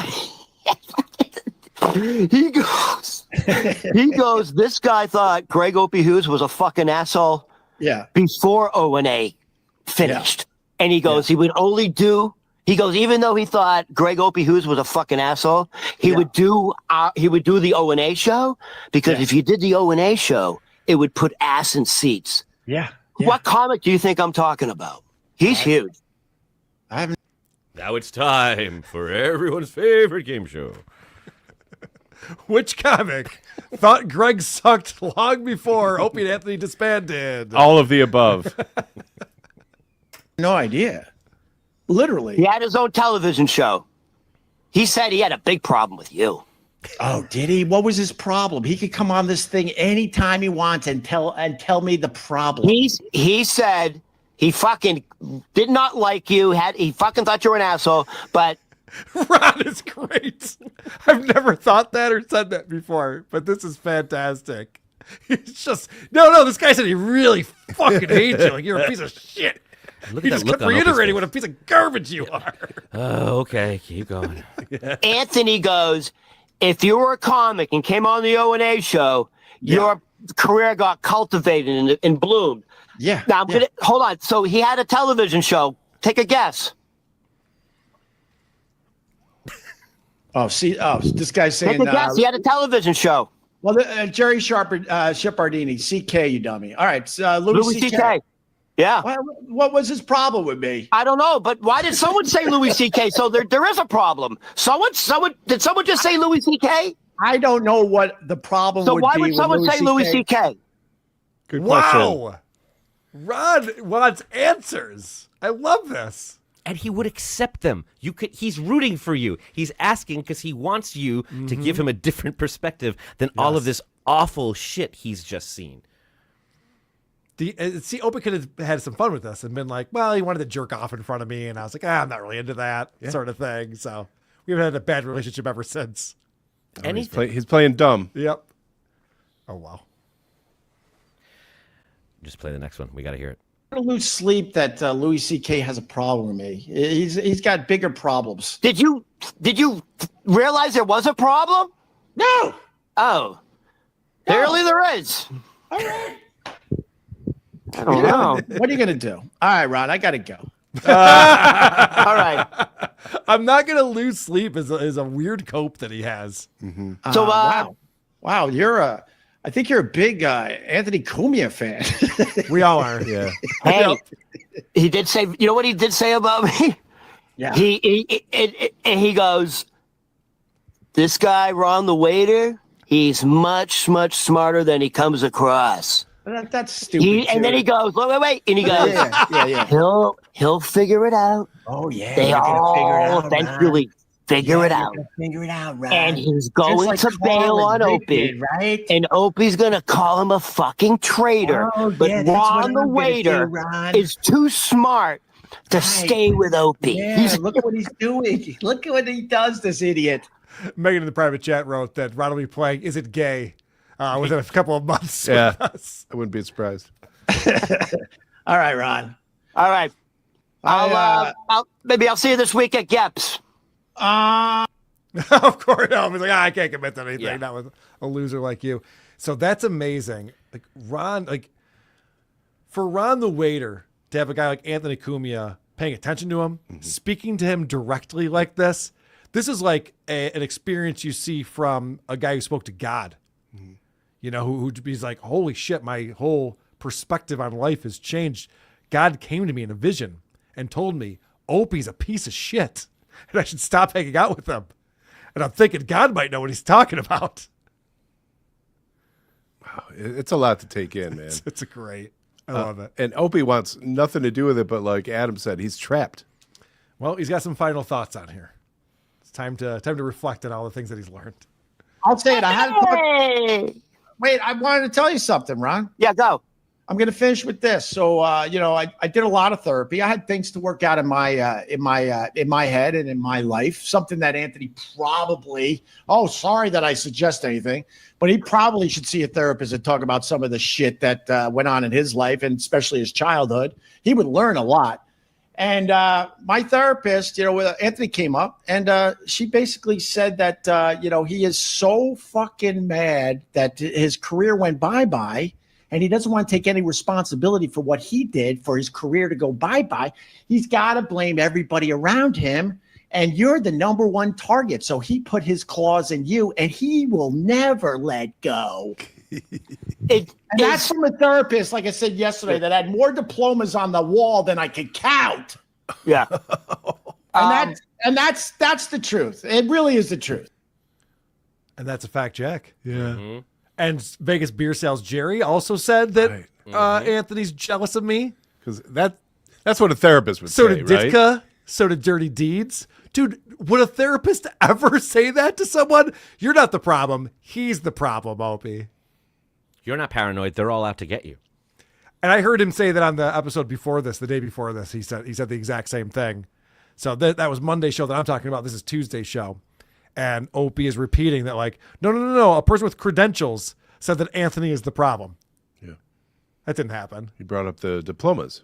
That didn't happen. No. That doesn't happen. Whether Opie even seen a therapist. Maybe it was that shaman guy who blew tobacco in his face. Yeah. A troll. Well, then Anthony takes his advice and shows up and he's like, that's so funny because my therapist told me it was all your fault, Opie. Where do we go from here? Right. Yeah. Therapist wars. Plus, my dad can beat up your dead dad. That's what it is. That's what it is. It's crazy. So Ron is trying to process his feelings about Cumia and Opie's feelings about Cumia. Because of Anthony, did you have a lot of black guests or a black co-host? I mean, like Sherrod Smalls probably would Sherrod Smalls do it if Anthony was that racist? Well, Patrice saw right through him. Patrice, Patrice liked him, but also knew he was a racist. And Patrice, so what did Patrice think about it? He laughed it off, like you're a silly man type of thing. Yeah. But I sat there on my fucking hands. Like I said, I'll be the first to admit I was wallpaper on my own goddamn show because I didn't want to be involved with that black crap and the gun talk every single day. A lot of different ways you could have handled it there, Opie. If that's the case, you have the first name on the show. I'm sure when evil things that you don't believe in are going by, you'll be proud of that neutral stance you took of allowing it to happen on your ground and doing nothing about it. Well, I also love, because I know that Adam was friends with Patrice and you guys worked together on a television show. I love the fact that it's just like, yeah, so you say that Anthony's racist. I get black people probably didn't even come on your show, right? Well, no, Patrice came on all the time and they're actually pals. Oh. Yeah. But he also knew he was a racist. He was like, okay. Sure. And once again, Opie's just talking. He has no idea what Patrice thought. They didn't confer. I know that because I conferred with Patrice. He was not sitting around talking about Opie's feelings and how much he hated Anthony. He was happy to have an outlet for his specific voice. And like a lot of comics do, they respect comedy first and everything else second. So that's just what uniquely he is looking at, for better or worse. But you're the one going around claiming to know what this guy was thinking at the time. And there were respectful debates between Patrice and Anthony that people loved. I mean, if you have a racist on the show, it goes back to Howard Stern. We were talking about it yesterday on the bonus show. But having Daniel Carver of the Ku Klux Klan on is a good thing because it exposes this bigotry and this wrong thought, if that's what you think it is. And so if Anthony's going at Patrice, who's a very intelligent man and very articulate, and saying, what's wrong with the black community, and Patrice is fighting back, that seems like a productive conversation. It's what happens when you believe in what you're saying. You're willing to talk about it anywhere because you know you're right. And if you're proven wrong, then you've learned something. Yes. And the audience learns along the way. That's the goal of the You got to be whole careful. podcast. We might just learn something. We just have a couple more clips here, and then we'll get into some games that we're playing. We have to play games on this show, as you guys know. Yeah. But first, so Opie becomes a supervillain. This is one of the story arcs that Adam's always interested in when we're covering our various topics. It's about to take a dark turn. Everybody hold on.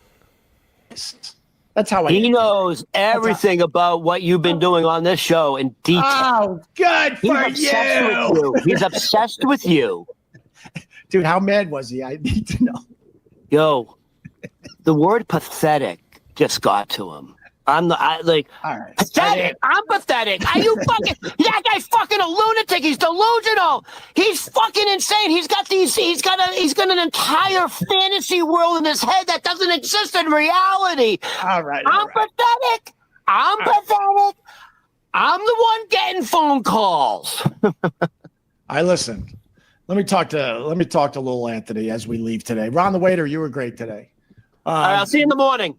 Well, no, I just want to say to little Anthony, I'll stop using the word pathetic, okay? That was his takeaway. The parole board is met, and Opie, we're not gonna grant you. You're gonna have to stay this time. That is. I don't think you've learned anything from this. Nope. Wow. Yeah. He's incapable of learning anything. But I'm sure he came back on his show the next day and went, I figured things out now. He didn't talk about any of it. Oh. He talked about how his wife's birthday was the next day and how he was up all night buying her a gift on Amazon the night before. Oh. Is that a thing that happens? You're up all night buying He's not good at Amazon. Gift on Amazon. It's the or being a husband or hiding the bodies, because this is not good. I was printing out a gift certificate to Chili's. I was up all night with that. But if you don't mind, can you play Anthony's? Yes. I'd love to. This is just a clip from what Ron was watching that I thought we would all appreciate. Not a mental illness. It's a mental illness.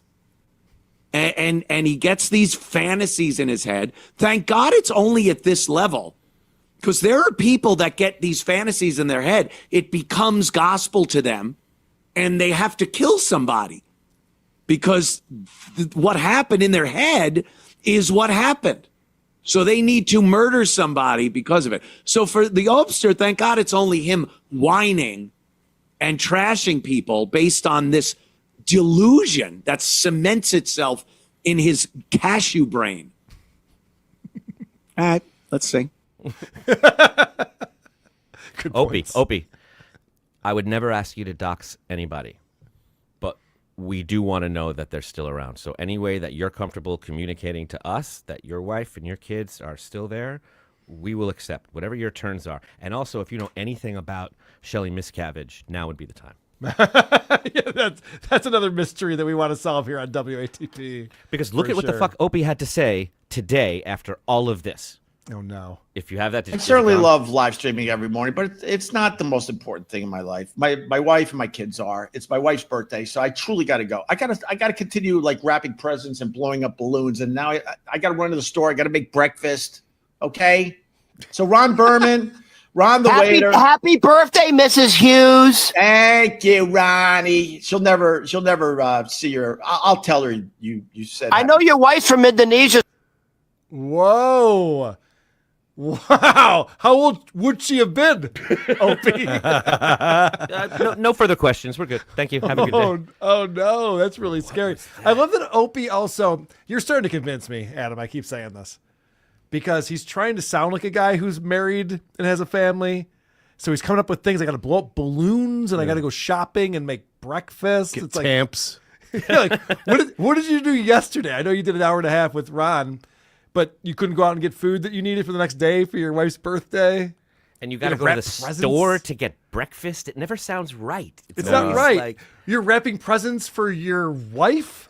You just wrapped all those balloons for your 14-year-old daughter. Right, that's where the iPhone was hidden. What is going on? It doesn't seem like.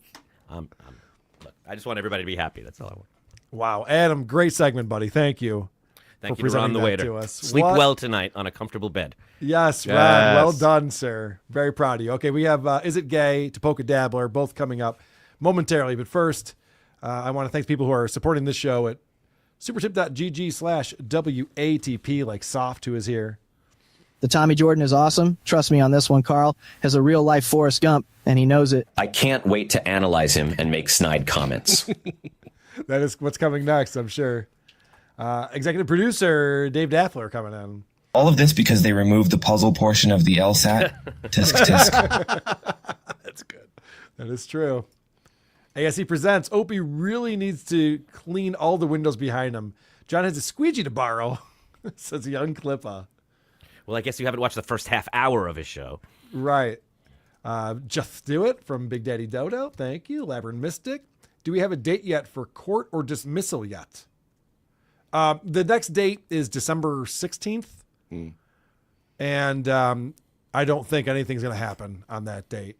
It's just the attorneys get together and high five and skip out of they hold hands and skip out of the courtroom together and then bill us for it. So, yeah, these things drag on forever and ever, but we'll see. I do know that Aaron Imholtz, he requested to push the date out for his HRO hearing against Nick Rekieta, and that was not granted. So that is happening this Friday. Is that while he's in jail? Is he going to? Yeah, they'll be carting him over from the jail cell. That's the best. For this hearing, and we'll be covering it on this little piggy on this very channel on this Friday. That's exactly what he didn't want to happen. Oh, I know, but he's already pushed this hearing 4 times, so it's like, yeah, let's just get it done. You're already here. You're already, we just got to go through the tunnel. You're already near the building. Yeah, wear your orange suit. Oh, Sean, the producer, says Ron said he didn't know who Opie was when he met him. He meant he didn't recognize Opie. Ron has said he was a big fan of O&A on WAAF. That's weird. Because now we say, I just thought you were an alcoholic, but he does seem starstruck by Opie. I think he knows who he is as a New Yorker. He knows it's a legend, but I don't think he followed closely and knows enough to follow along the details. This is going to hurt your feelings, Adam. Big Daddy Dodo has a photo of Ron and says, Adam, are you two related? But could you imagine if I was like, what the fuck are you talking about? Blocked out. How dare you? Yeah, I see what you're talking about. Sorcerer, $5. The arm wrestling is too painful to watch. Even with your great commentary, I can't imagine being an investor in that show and seeing that result. It's brutal. Money laundering is really the only answer that makes sense. The $50 fine, $5. I like that name. Adam, would you still respect Ava's identity plus pronouns if Ava were far right? Or is that too complicated to comment on, like when Charlie Kirk died? Well, I don't know if Anthony's middle name is Ant, but I'll call anybody whatever the fuck they want to be asked. Why would I give a shit? It doesn't affect me. Unless it takes a long time to say whatever's easiest. Yeah. Too many syllables is where I get annoyed. It's tough. We shouldn't have to. Ben asks $2. Ron will be gone from the show by 2026. I think that's possible. Donnie 699. I'll take the under on Ron gone 2026. I say vote for Ron in 2026. Tredica. Opie and Howard have the same therapist. It seems like it, right? Neither of them are making any progress. It does show you how bad John, Bill Maher, and Opie are right now, that anyone that appears with them, we're like, they're coming off pretty good. Yeah, right. BP Slick says, Ron flipped the script on him. All right, Opie, I gotta go. He didn't not like that. Oh, that was amazing. Very good stuff. Speaking of amazing, look at who's here. Our review girl, Megan, is here. Hello. Hey, Megan. Thanks for being patient with us. I know we're running along today. I know. Jeez. I know.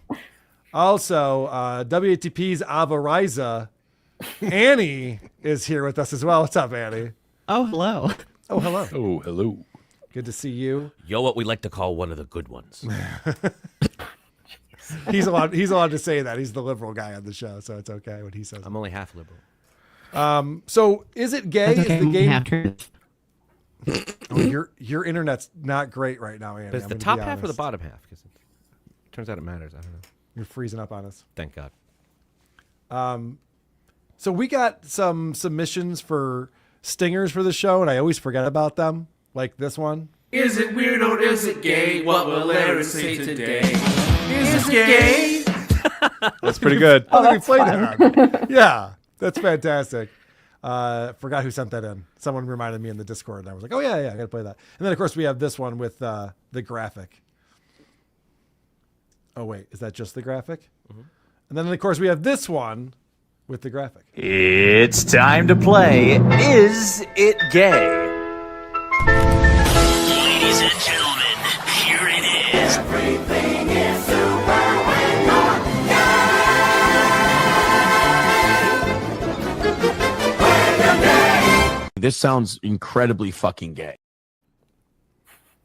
So there you have it. Is It Gay? The game that everyone is playing along at home and in their cars.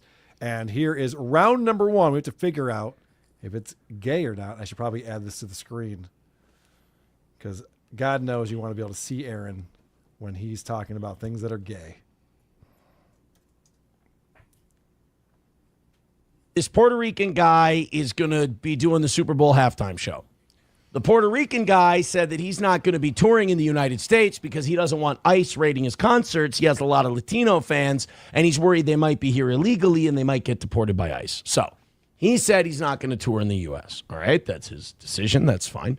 A lot of people didn't think that was fine, and they're mad at him. Well, then they gave him the Super Bowl, and it doesn't make a lot of sense. You won't tour in the United States, but you'll take the Super Bowl gig. Whatever. Fans got mad. I don't know why. It's the fucking Super Bowl. Are you gay for watching the Super Bowl halftime show? Adam. No. Carl. I think it's gay, yeah. Chris. No. Annie. I think you are gay if you watch it. Okay. We're split on this one. Let's go. You watch the halftime show, most of the time you're gay anyway. Yes! Yeah, Andy and I are on the board. That's a good start. That's the one time you're supposed to walk away from the game. Yeah, that's when you're supposed to watch who are these broadcasters and their Super Bowl halftime show that Christian Black puts together every year for us. All right. Round 2. Okay, that's where it stops being a white crime. She forgot to take on the giant fucking claw up your back nails. Yeah, I'm a trucker. I'm here to get my license for a fucking 18-wheeler. Oh, these? Oh, God damn it. I think it's pretty poor. The fingernails kind of gave it away. So she's laughing. The district attorney's not supposed to be laughing at that. The district attorney's supposed to be like, this is a very serious offense. And you're not supposed to be giggling at the black chick keeping her ghetto fingernails on and ruining the whole thing. That is what ruined it, too. They would have gotten away with it if they just would have remembered to leave the nails at home that day. Did another supervisor who acted at... But, I mean, the nails go with your hair, and you just got your hair did. And... That was a long one. Yeah. All right. Is it gay to not accessorize your hair and nails even while committing acts of fraud? That's a long one, too. Mm-hmm. Chris?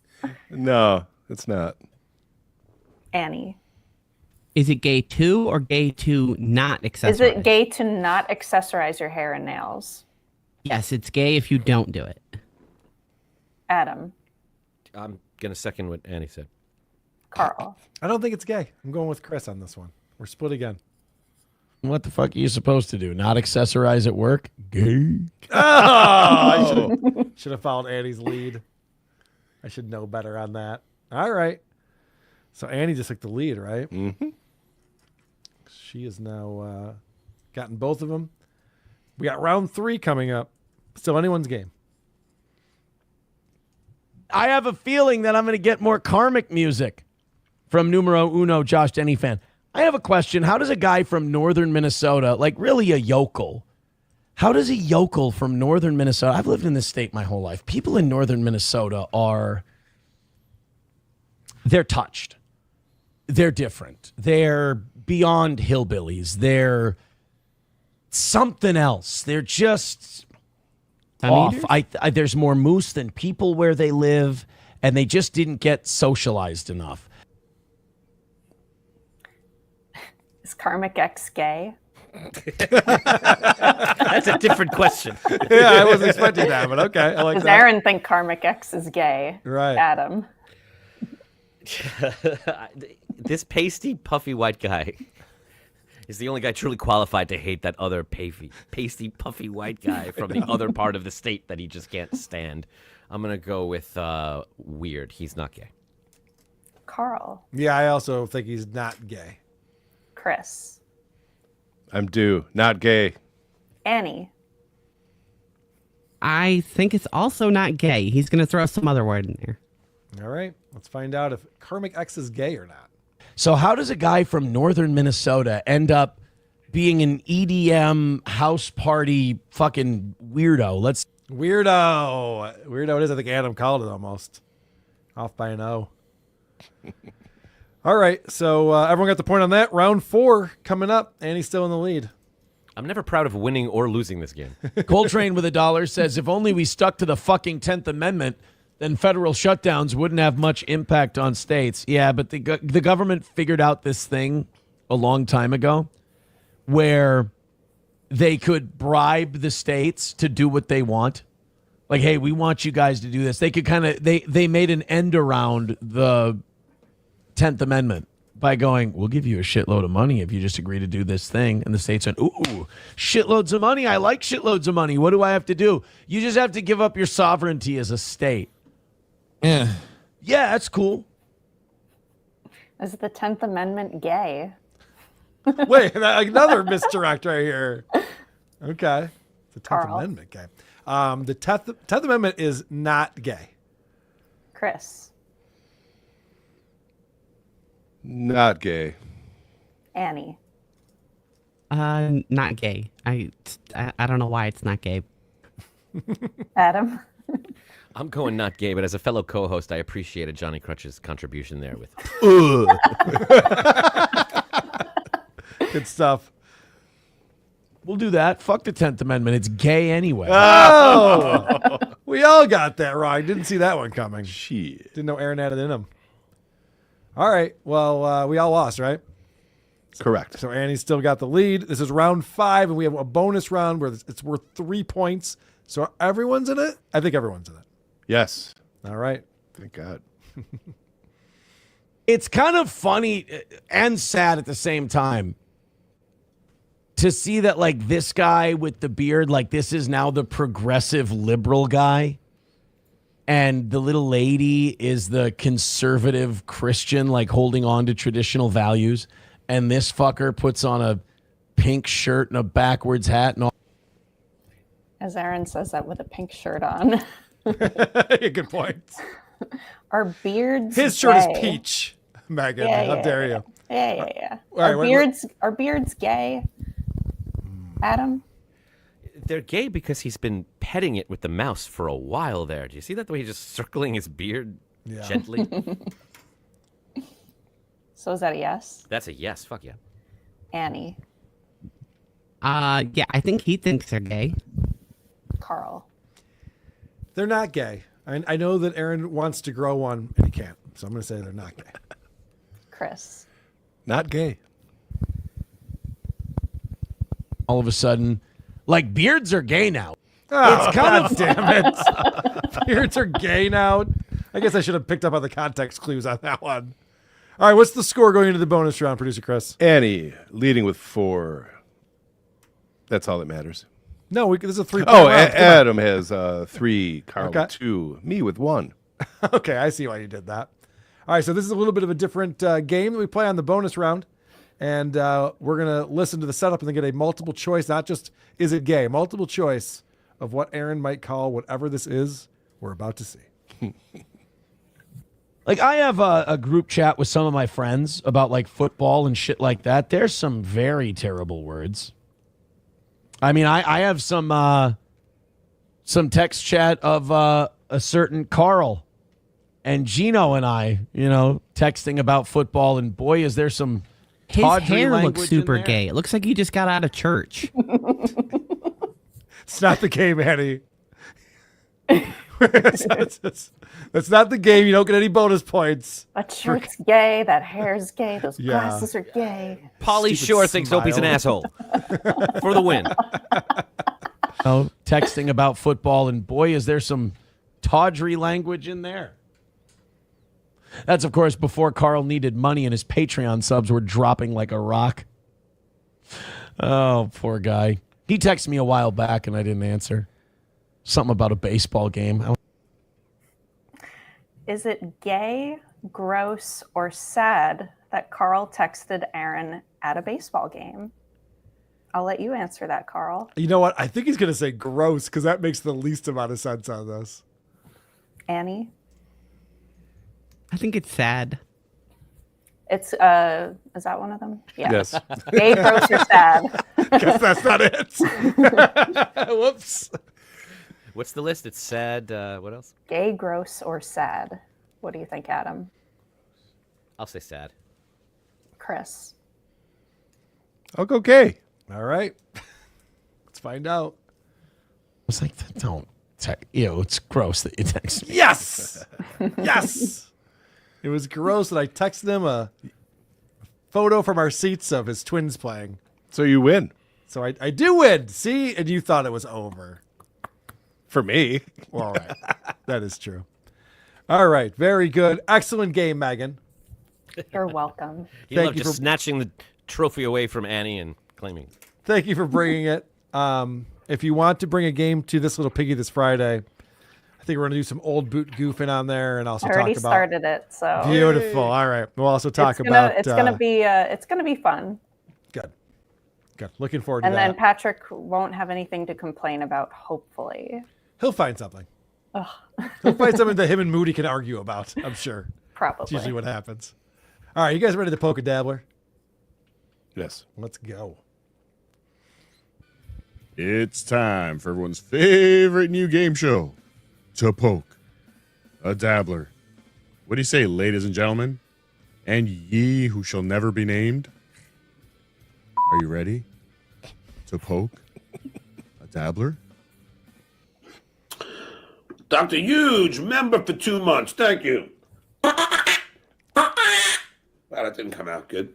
Can you take Pinky and Shitwear in a 2-on-1 boxing match? I say yes, definitely. Definitely. In a boxing ring, YouTube's terms of service, without a doubt. And I would take that match in a second. Pinky and Shitwear versus me. I would take that in a second. The haymakers would be flying. Shitwear would go down immediately, and then Pinky would just run out of the ring. Ladies and gentlemen, one of my favorite guests, Ava Riza, is here. Hey, Ava. Hello, John. How are you? How was your trip over? I flew JetBlue, and it was fucking great. It was so smooth. But I do notice one thing, Ava. Planes are cold. Mm-hmm. They're fucking ice cold in these fucking planes. Mm-hmm. So My wife complains about that too. What a bitch. I always have to have a sweatshirt. Suddenly now sweatshirts are called sweaters now. Have you noticed that? Yes. Gay. But yeah, no, I'm the opposite though. He's working on his new stand-up routine. I was like, get hot in airplanes, but I've never flown JetBlue before. You always get hot? Yeah. What did John say next? Here are your choices.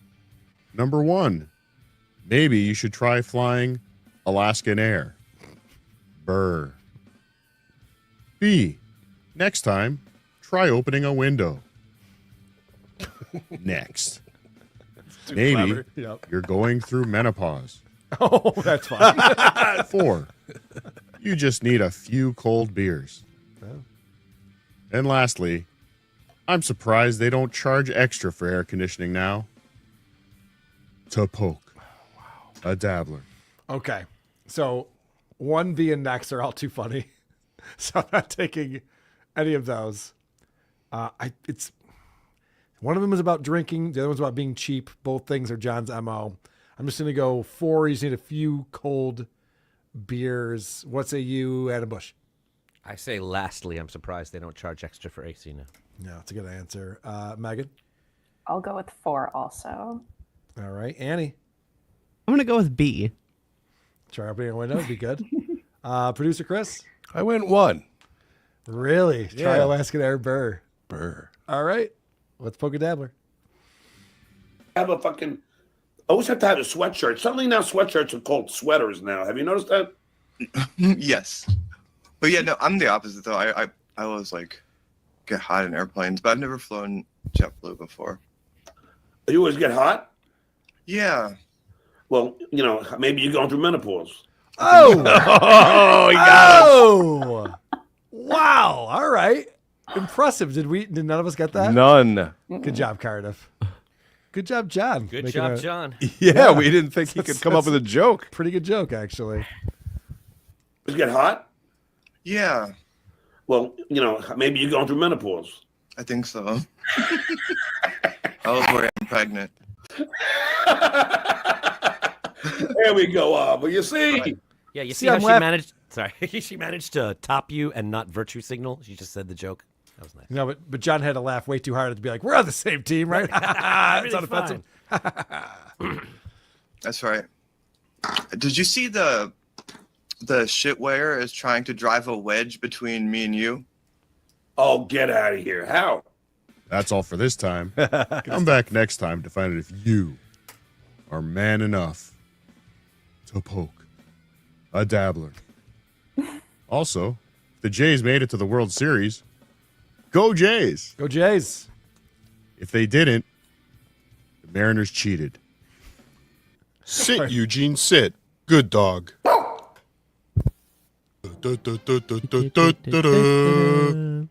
Very exciting Game 7. Adam and I were talking about that before the show started. We were. Carter's going through a tough time, so everybody just be nice to him. No, his team's in the World Series. What are you talking about? Financially and emotionally. Oh, well, yeah, give him our support. That's probably true. Thank you, Cardiff. Great game. And associate producer Ralph is in the chat.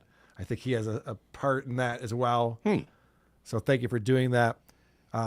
Megan, do we have any new comments on our Spotify episodes that you want to bring up and read for us? We do. This is from episode 666. From Vlad, 666th episode, but no shout out to Satan. I think the intro had a yes. Hey, Satan. Yeah. There's another complaint in our voicemails that we'll get to. So I need you to stay here. I know we're running long. We have other things to talk about. We have Sean coming in saying, Dabbleverse arm wrestling bracket, just do it. Oh, should we recreate the pro football, make it the Dabbleverse arm wrestling championship in Las Vegas at Hackamania? And make it entertaining? Yes. 100%. I'll be the guy in Fremont Street going, arm wrestling here. Arm wrestling. I'll be the lady with the oxygen. I'll be at the bowling alley. All right. I'll be passed out in my hotel room. Who am I kidding? That's the dream. Yep. Anything else, Megan? Yes. Last comment. The opening to this show is peak cringe Gen X jingle music. Slap-a-rooney. Yikes. Cuzaroo. Slap-a-rooney. Yeah, we've kept a lot The of show has elements. become self-referential and a little ironic. Get over it. Thank you. Thank you. Thanks, Annie. But I love that when John was railing on KB for going, we're doing it. That's so lame, KB. He didn't know he was making fun of it. Yep. No, he had no idea that was a clown on Chad. And then Chad started making fun of the hype train. And then that just became a real segment on his show. Chad tried to fill in for Steel Toe this week. I only know this because Patrick Mountain was talking about it. And so Chad was trying to do a morning show making fun of the fact that Steel Toe's in jail. And he made Steel Toe look like a very competent morning show host. Oh, wow. Like Chad's just like, all right, what do we do now? Like read the news? And he's just like reading a headline. He doesn't know what it is or anything. He played the intro twice. So wow. But Chad, we're rooting for you, buddy. Keep up the good work. Adam, anything you want to promote, my friend? Nothing at all. What about you, Annie? Immediately following this episode, I'm going to be going live with the newest episode of What's This Game, talking about Callisto Protocol with Mondays Weekly. So go subscribe to my YouTube channel and go to my website, insanity.com, insaneity.com. And if people aren't watching or listening live, they can still go see that, right? Absolutely. They're up in the live tab on both my main channel and on What's This Game YouTube channel. Excellent. Well, thank you very much for coming on and playing these games with us. We have some voicemails to get to. And, of course, the voicemail segment is our rock and roll voicemail segment in remembrance of Gary in San Diego. It's a bunch of crap. Swing and a miss. Rock and rolla. This one came in last week, but I'd saved it for our Wednesday show. One giveaway about Opie's daughter getting the iPhone. She said after a few days, she said, Daddy, that balloon looks like it's deflating. I have two daughters. One of them is very young, and one of them is a teenager. She hasn't called me Daddy in, 5 years.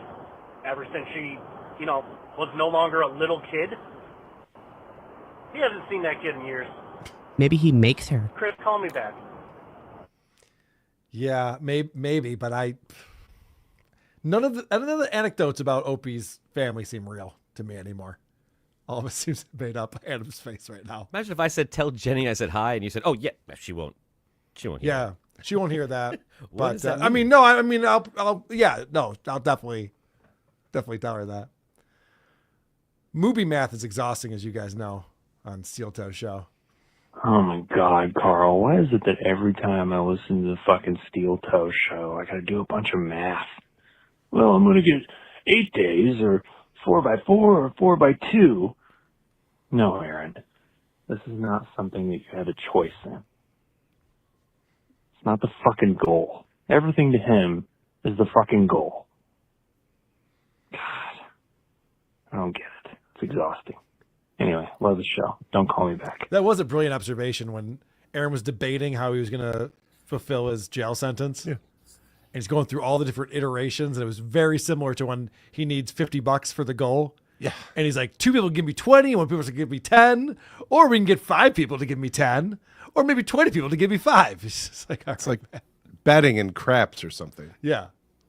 I'm sure you're having a lot of fun coming up with different ways to computate this, but it's dumb. I have a very unlucky charm next to me. Hey, I was listening to Who Are These Socials, the most recent episode, when you brought up the medallion, the sonetry medallion. I don't know if Blind Mike knows. Maybe he'll get a kick out of this. But, so, yeah, you had the medallion. You're getting sued. Dick Masterson had the medallion, had a kid, and then also the medallion has touched Nick Rekieta, and, well, you know what happened to him. So, yeah, be careful, Blind Mike. Don't touch that fucking thing. Yeah, I touched it. I got syphilis. It wasn't from the medallion. I keep telling you that. Stop seeing that, girl. So, yeah, Dick had worse things than just a kid. He also has that. Has a tinnitus. veto. He's got a veto. Good point. I guess that was for Who Are These Socials. I guess I should have played that on that show. Whoops. Oops. Remember we were playing the men's room morning yeah. show, part of our Jocktober segment this past weekend. And they were talking about things your parents wouldn't let you get away with. And like, being in my dad's room, he didn't like that. It didn't matter if I was folding laundry or doing homework. I wasn't allowed to be in my dad's room. Hola, Carl. I gotta tell you, I don't understand why, but my parents used to get so mad at me when they'd find me in their room. I was just sitting there masturbating to the Playboys my dad kept under his bed. Like, what the hell? What's the big deal? Yeah, a little privacy, Pops. Come on. Help me out here. All right. This is for you, Producer Chris. Carl, you son of a bitch. Excuse me. You had the chance to use Iron Maiden 666, the number of the beast, as your 666 intro, and you went with some gay Halloween shit. Like, come on. You're better than that. You know, Producer Chris, I thought you'd step up on that, and, you know, Adam, hi, Wednesday guy. But, come on, get it together, Carl. Sorry, let's redo it. Let's redo the episode. Let's start over, and forget it never happened. Also, a fuck Stuttering John. Mm-hmm. Alexa, order gay midget what channel? Producer Chris, comment? Well, we've been using. Hold on. All right. Let me hear. He's going through the tracks here. So let's see what's doing. Episode number 666. Hey, Satan! Yeah, I mean, for 66 episodes, I've been using the intro to that song. Right. And you're letting everyone down. Oh, okay. just letting you know. This is like when Stephanie Miller was printing out comments that people would write and handing it to Stuttering John. I'm just like, listen to what this voicemailer said. You're fucking up, man. I'm kidding. It's all good. We got some notes on the last episode. Hey guys, going over the notes from Wednesday's show. There were a couple of moments, missed opportunities for the crew here regarding Mr. Paulino. Mm-hmm. At one point during the Is It Gay segment, Chris remarks, Vinny is crushing us. Additions that people could have put in there was, now we know what his wife, shoes, or toilet seat feel like. Next, Carl says, we all got to jump on Vinny with that one, to which the proper reply could have been, that's never been a problem for anyone. And the last one, At the end of the show, Carl asked Vinny Paulino, what are you up to? The reply to that should have been about 4:07. Card Select on YouTube. If you're auditioning for the show, you're hired. Yes. That's the point of this. Hey, Carl, Ronnie in Syracuse. Love the show. Listening to the Saturday show and hearing John trying to intimidate and possibly threaten Dr. Steve for helping you guys raise money for your legal defense. And all I can think is, well, John wants to be in control. He wants no one to help you. More importantly, if John has a good, solid case for $600,000 or more against you guys, covering your legal bills is nothing. If John has a solid case, you guys are going to be bankrupted and living in the streets. Don't call me back. Yeah, that's a very good point. It doesn't make any sense that John's all concerned, except for he wanted us to just get scared and give him money. That's really what it comes down to. Because remember, before the lawsuit, there was the demand letter. Oh, yeah. Remember where he demanded $600,000, was it? Or was it $300 back then? I don't remember. It was something. You know what? I forgot to plug something that I keep forgetting to plug. Come see the Isotopes in Buffalo. We'll be in downtown Buffalo at the Flying Bison Brewery November 1st. We'll be performing from 4 to 7. 4 to 7. It's a Saturday afternoon. And it's a really cool, they have very good beer there. And very cool atmosphere. They close at like 9, so it's just for day drinkers to hang out. And producer Chris will be there. I'll be there. Croge, of course. Lucy Typebox. And the rest. Come down and see us. This is a good voicemail. Fuck John. Agreed. Good point. Well said. I'll call you back. Redneck Beard has been catching up on the show. This is Redneck Beard with a voicemail for WATP. I'm catching back on the back catalog currently, and I'm around episode 150-ish. So I read on the wiki that Carl Ruiz passed in 2019, and the episode I just listened to was recorded in 2019. But damn, man, it's just sad to think that Opie Radio was the last thing that he really did with his life before he passed. Anyway, don't call me back. We did Guy's Grocery Games. I forgot about that. So he had that going for him. Yeah. Carl Ruiz was taken too soon, for sure. Yeah. Let's get some feedback on Ava Riza coming on the show on Point Dabble Point. What's up, Carl Hamburger, Chris Hot Dog? This is Anxious Andy calling once again. It's been a while, but I'm calling again. Just wanted to let you know, Ava is a fucking snooze. He's fucking boring. He's lame and also hard to look at. You can just look at your comments, your most recent video with Ava in it, Stuttering John's last performance. You can see how much we all can't stand her. The show would be really good, and less people would actually leave Dabblers if she wasn't on there.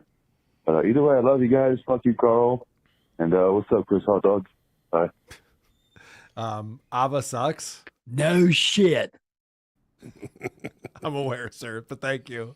Thank you for your feedback. All right. I think we've had enough here. I think we've done it all. I gotta go. Bye. I gotta go. All right, ready to roll the credits? Yep. All right, guys. Bye. Until Chad. next time. Bye. Okay, bye. That was a great episode. That was really great. Bye. Boom. Playing his hit volley, Vinny Paulino, because he's so fat. 407. Boom. This is Nate from Flint, Michigan. And guess what? This voicemail's over. This is it. It's over. Okay? Goodbye. Goodbye. Hey, bye. Goodbye. Okay, bye.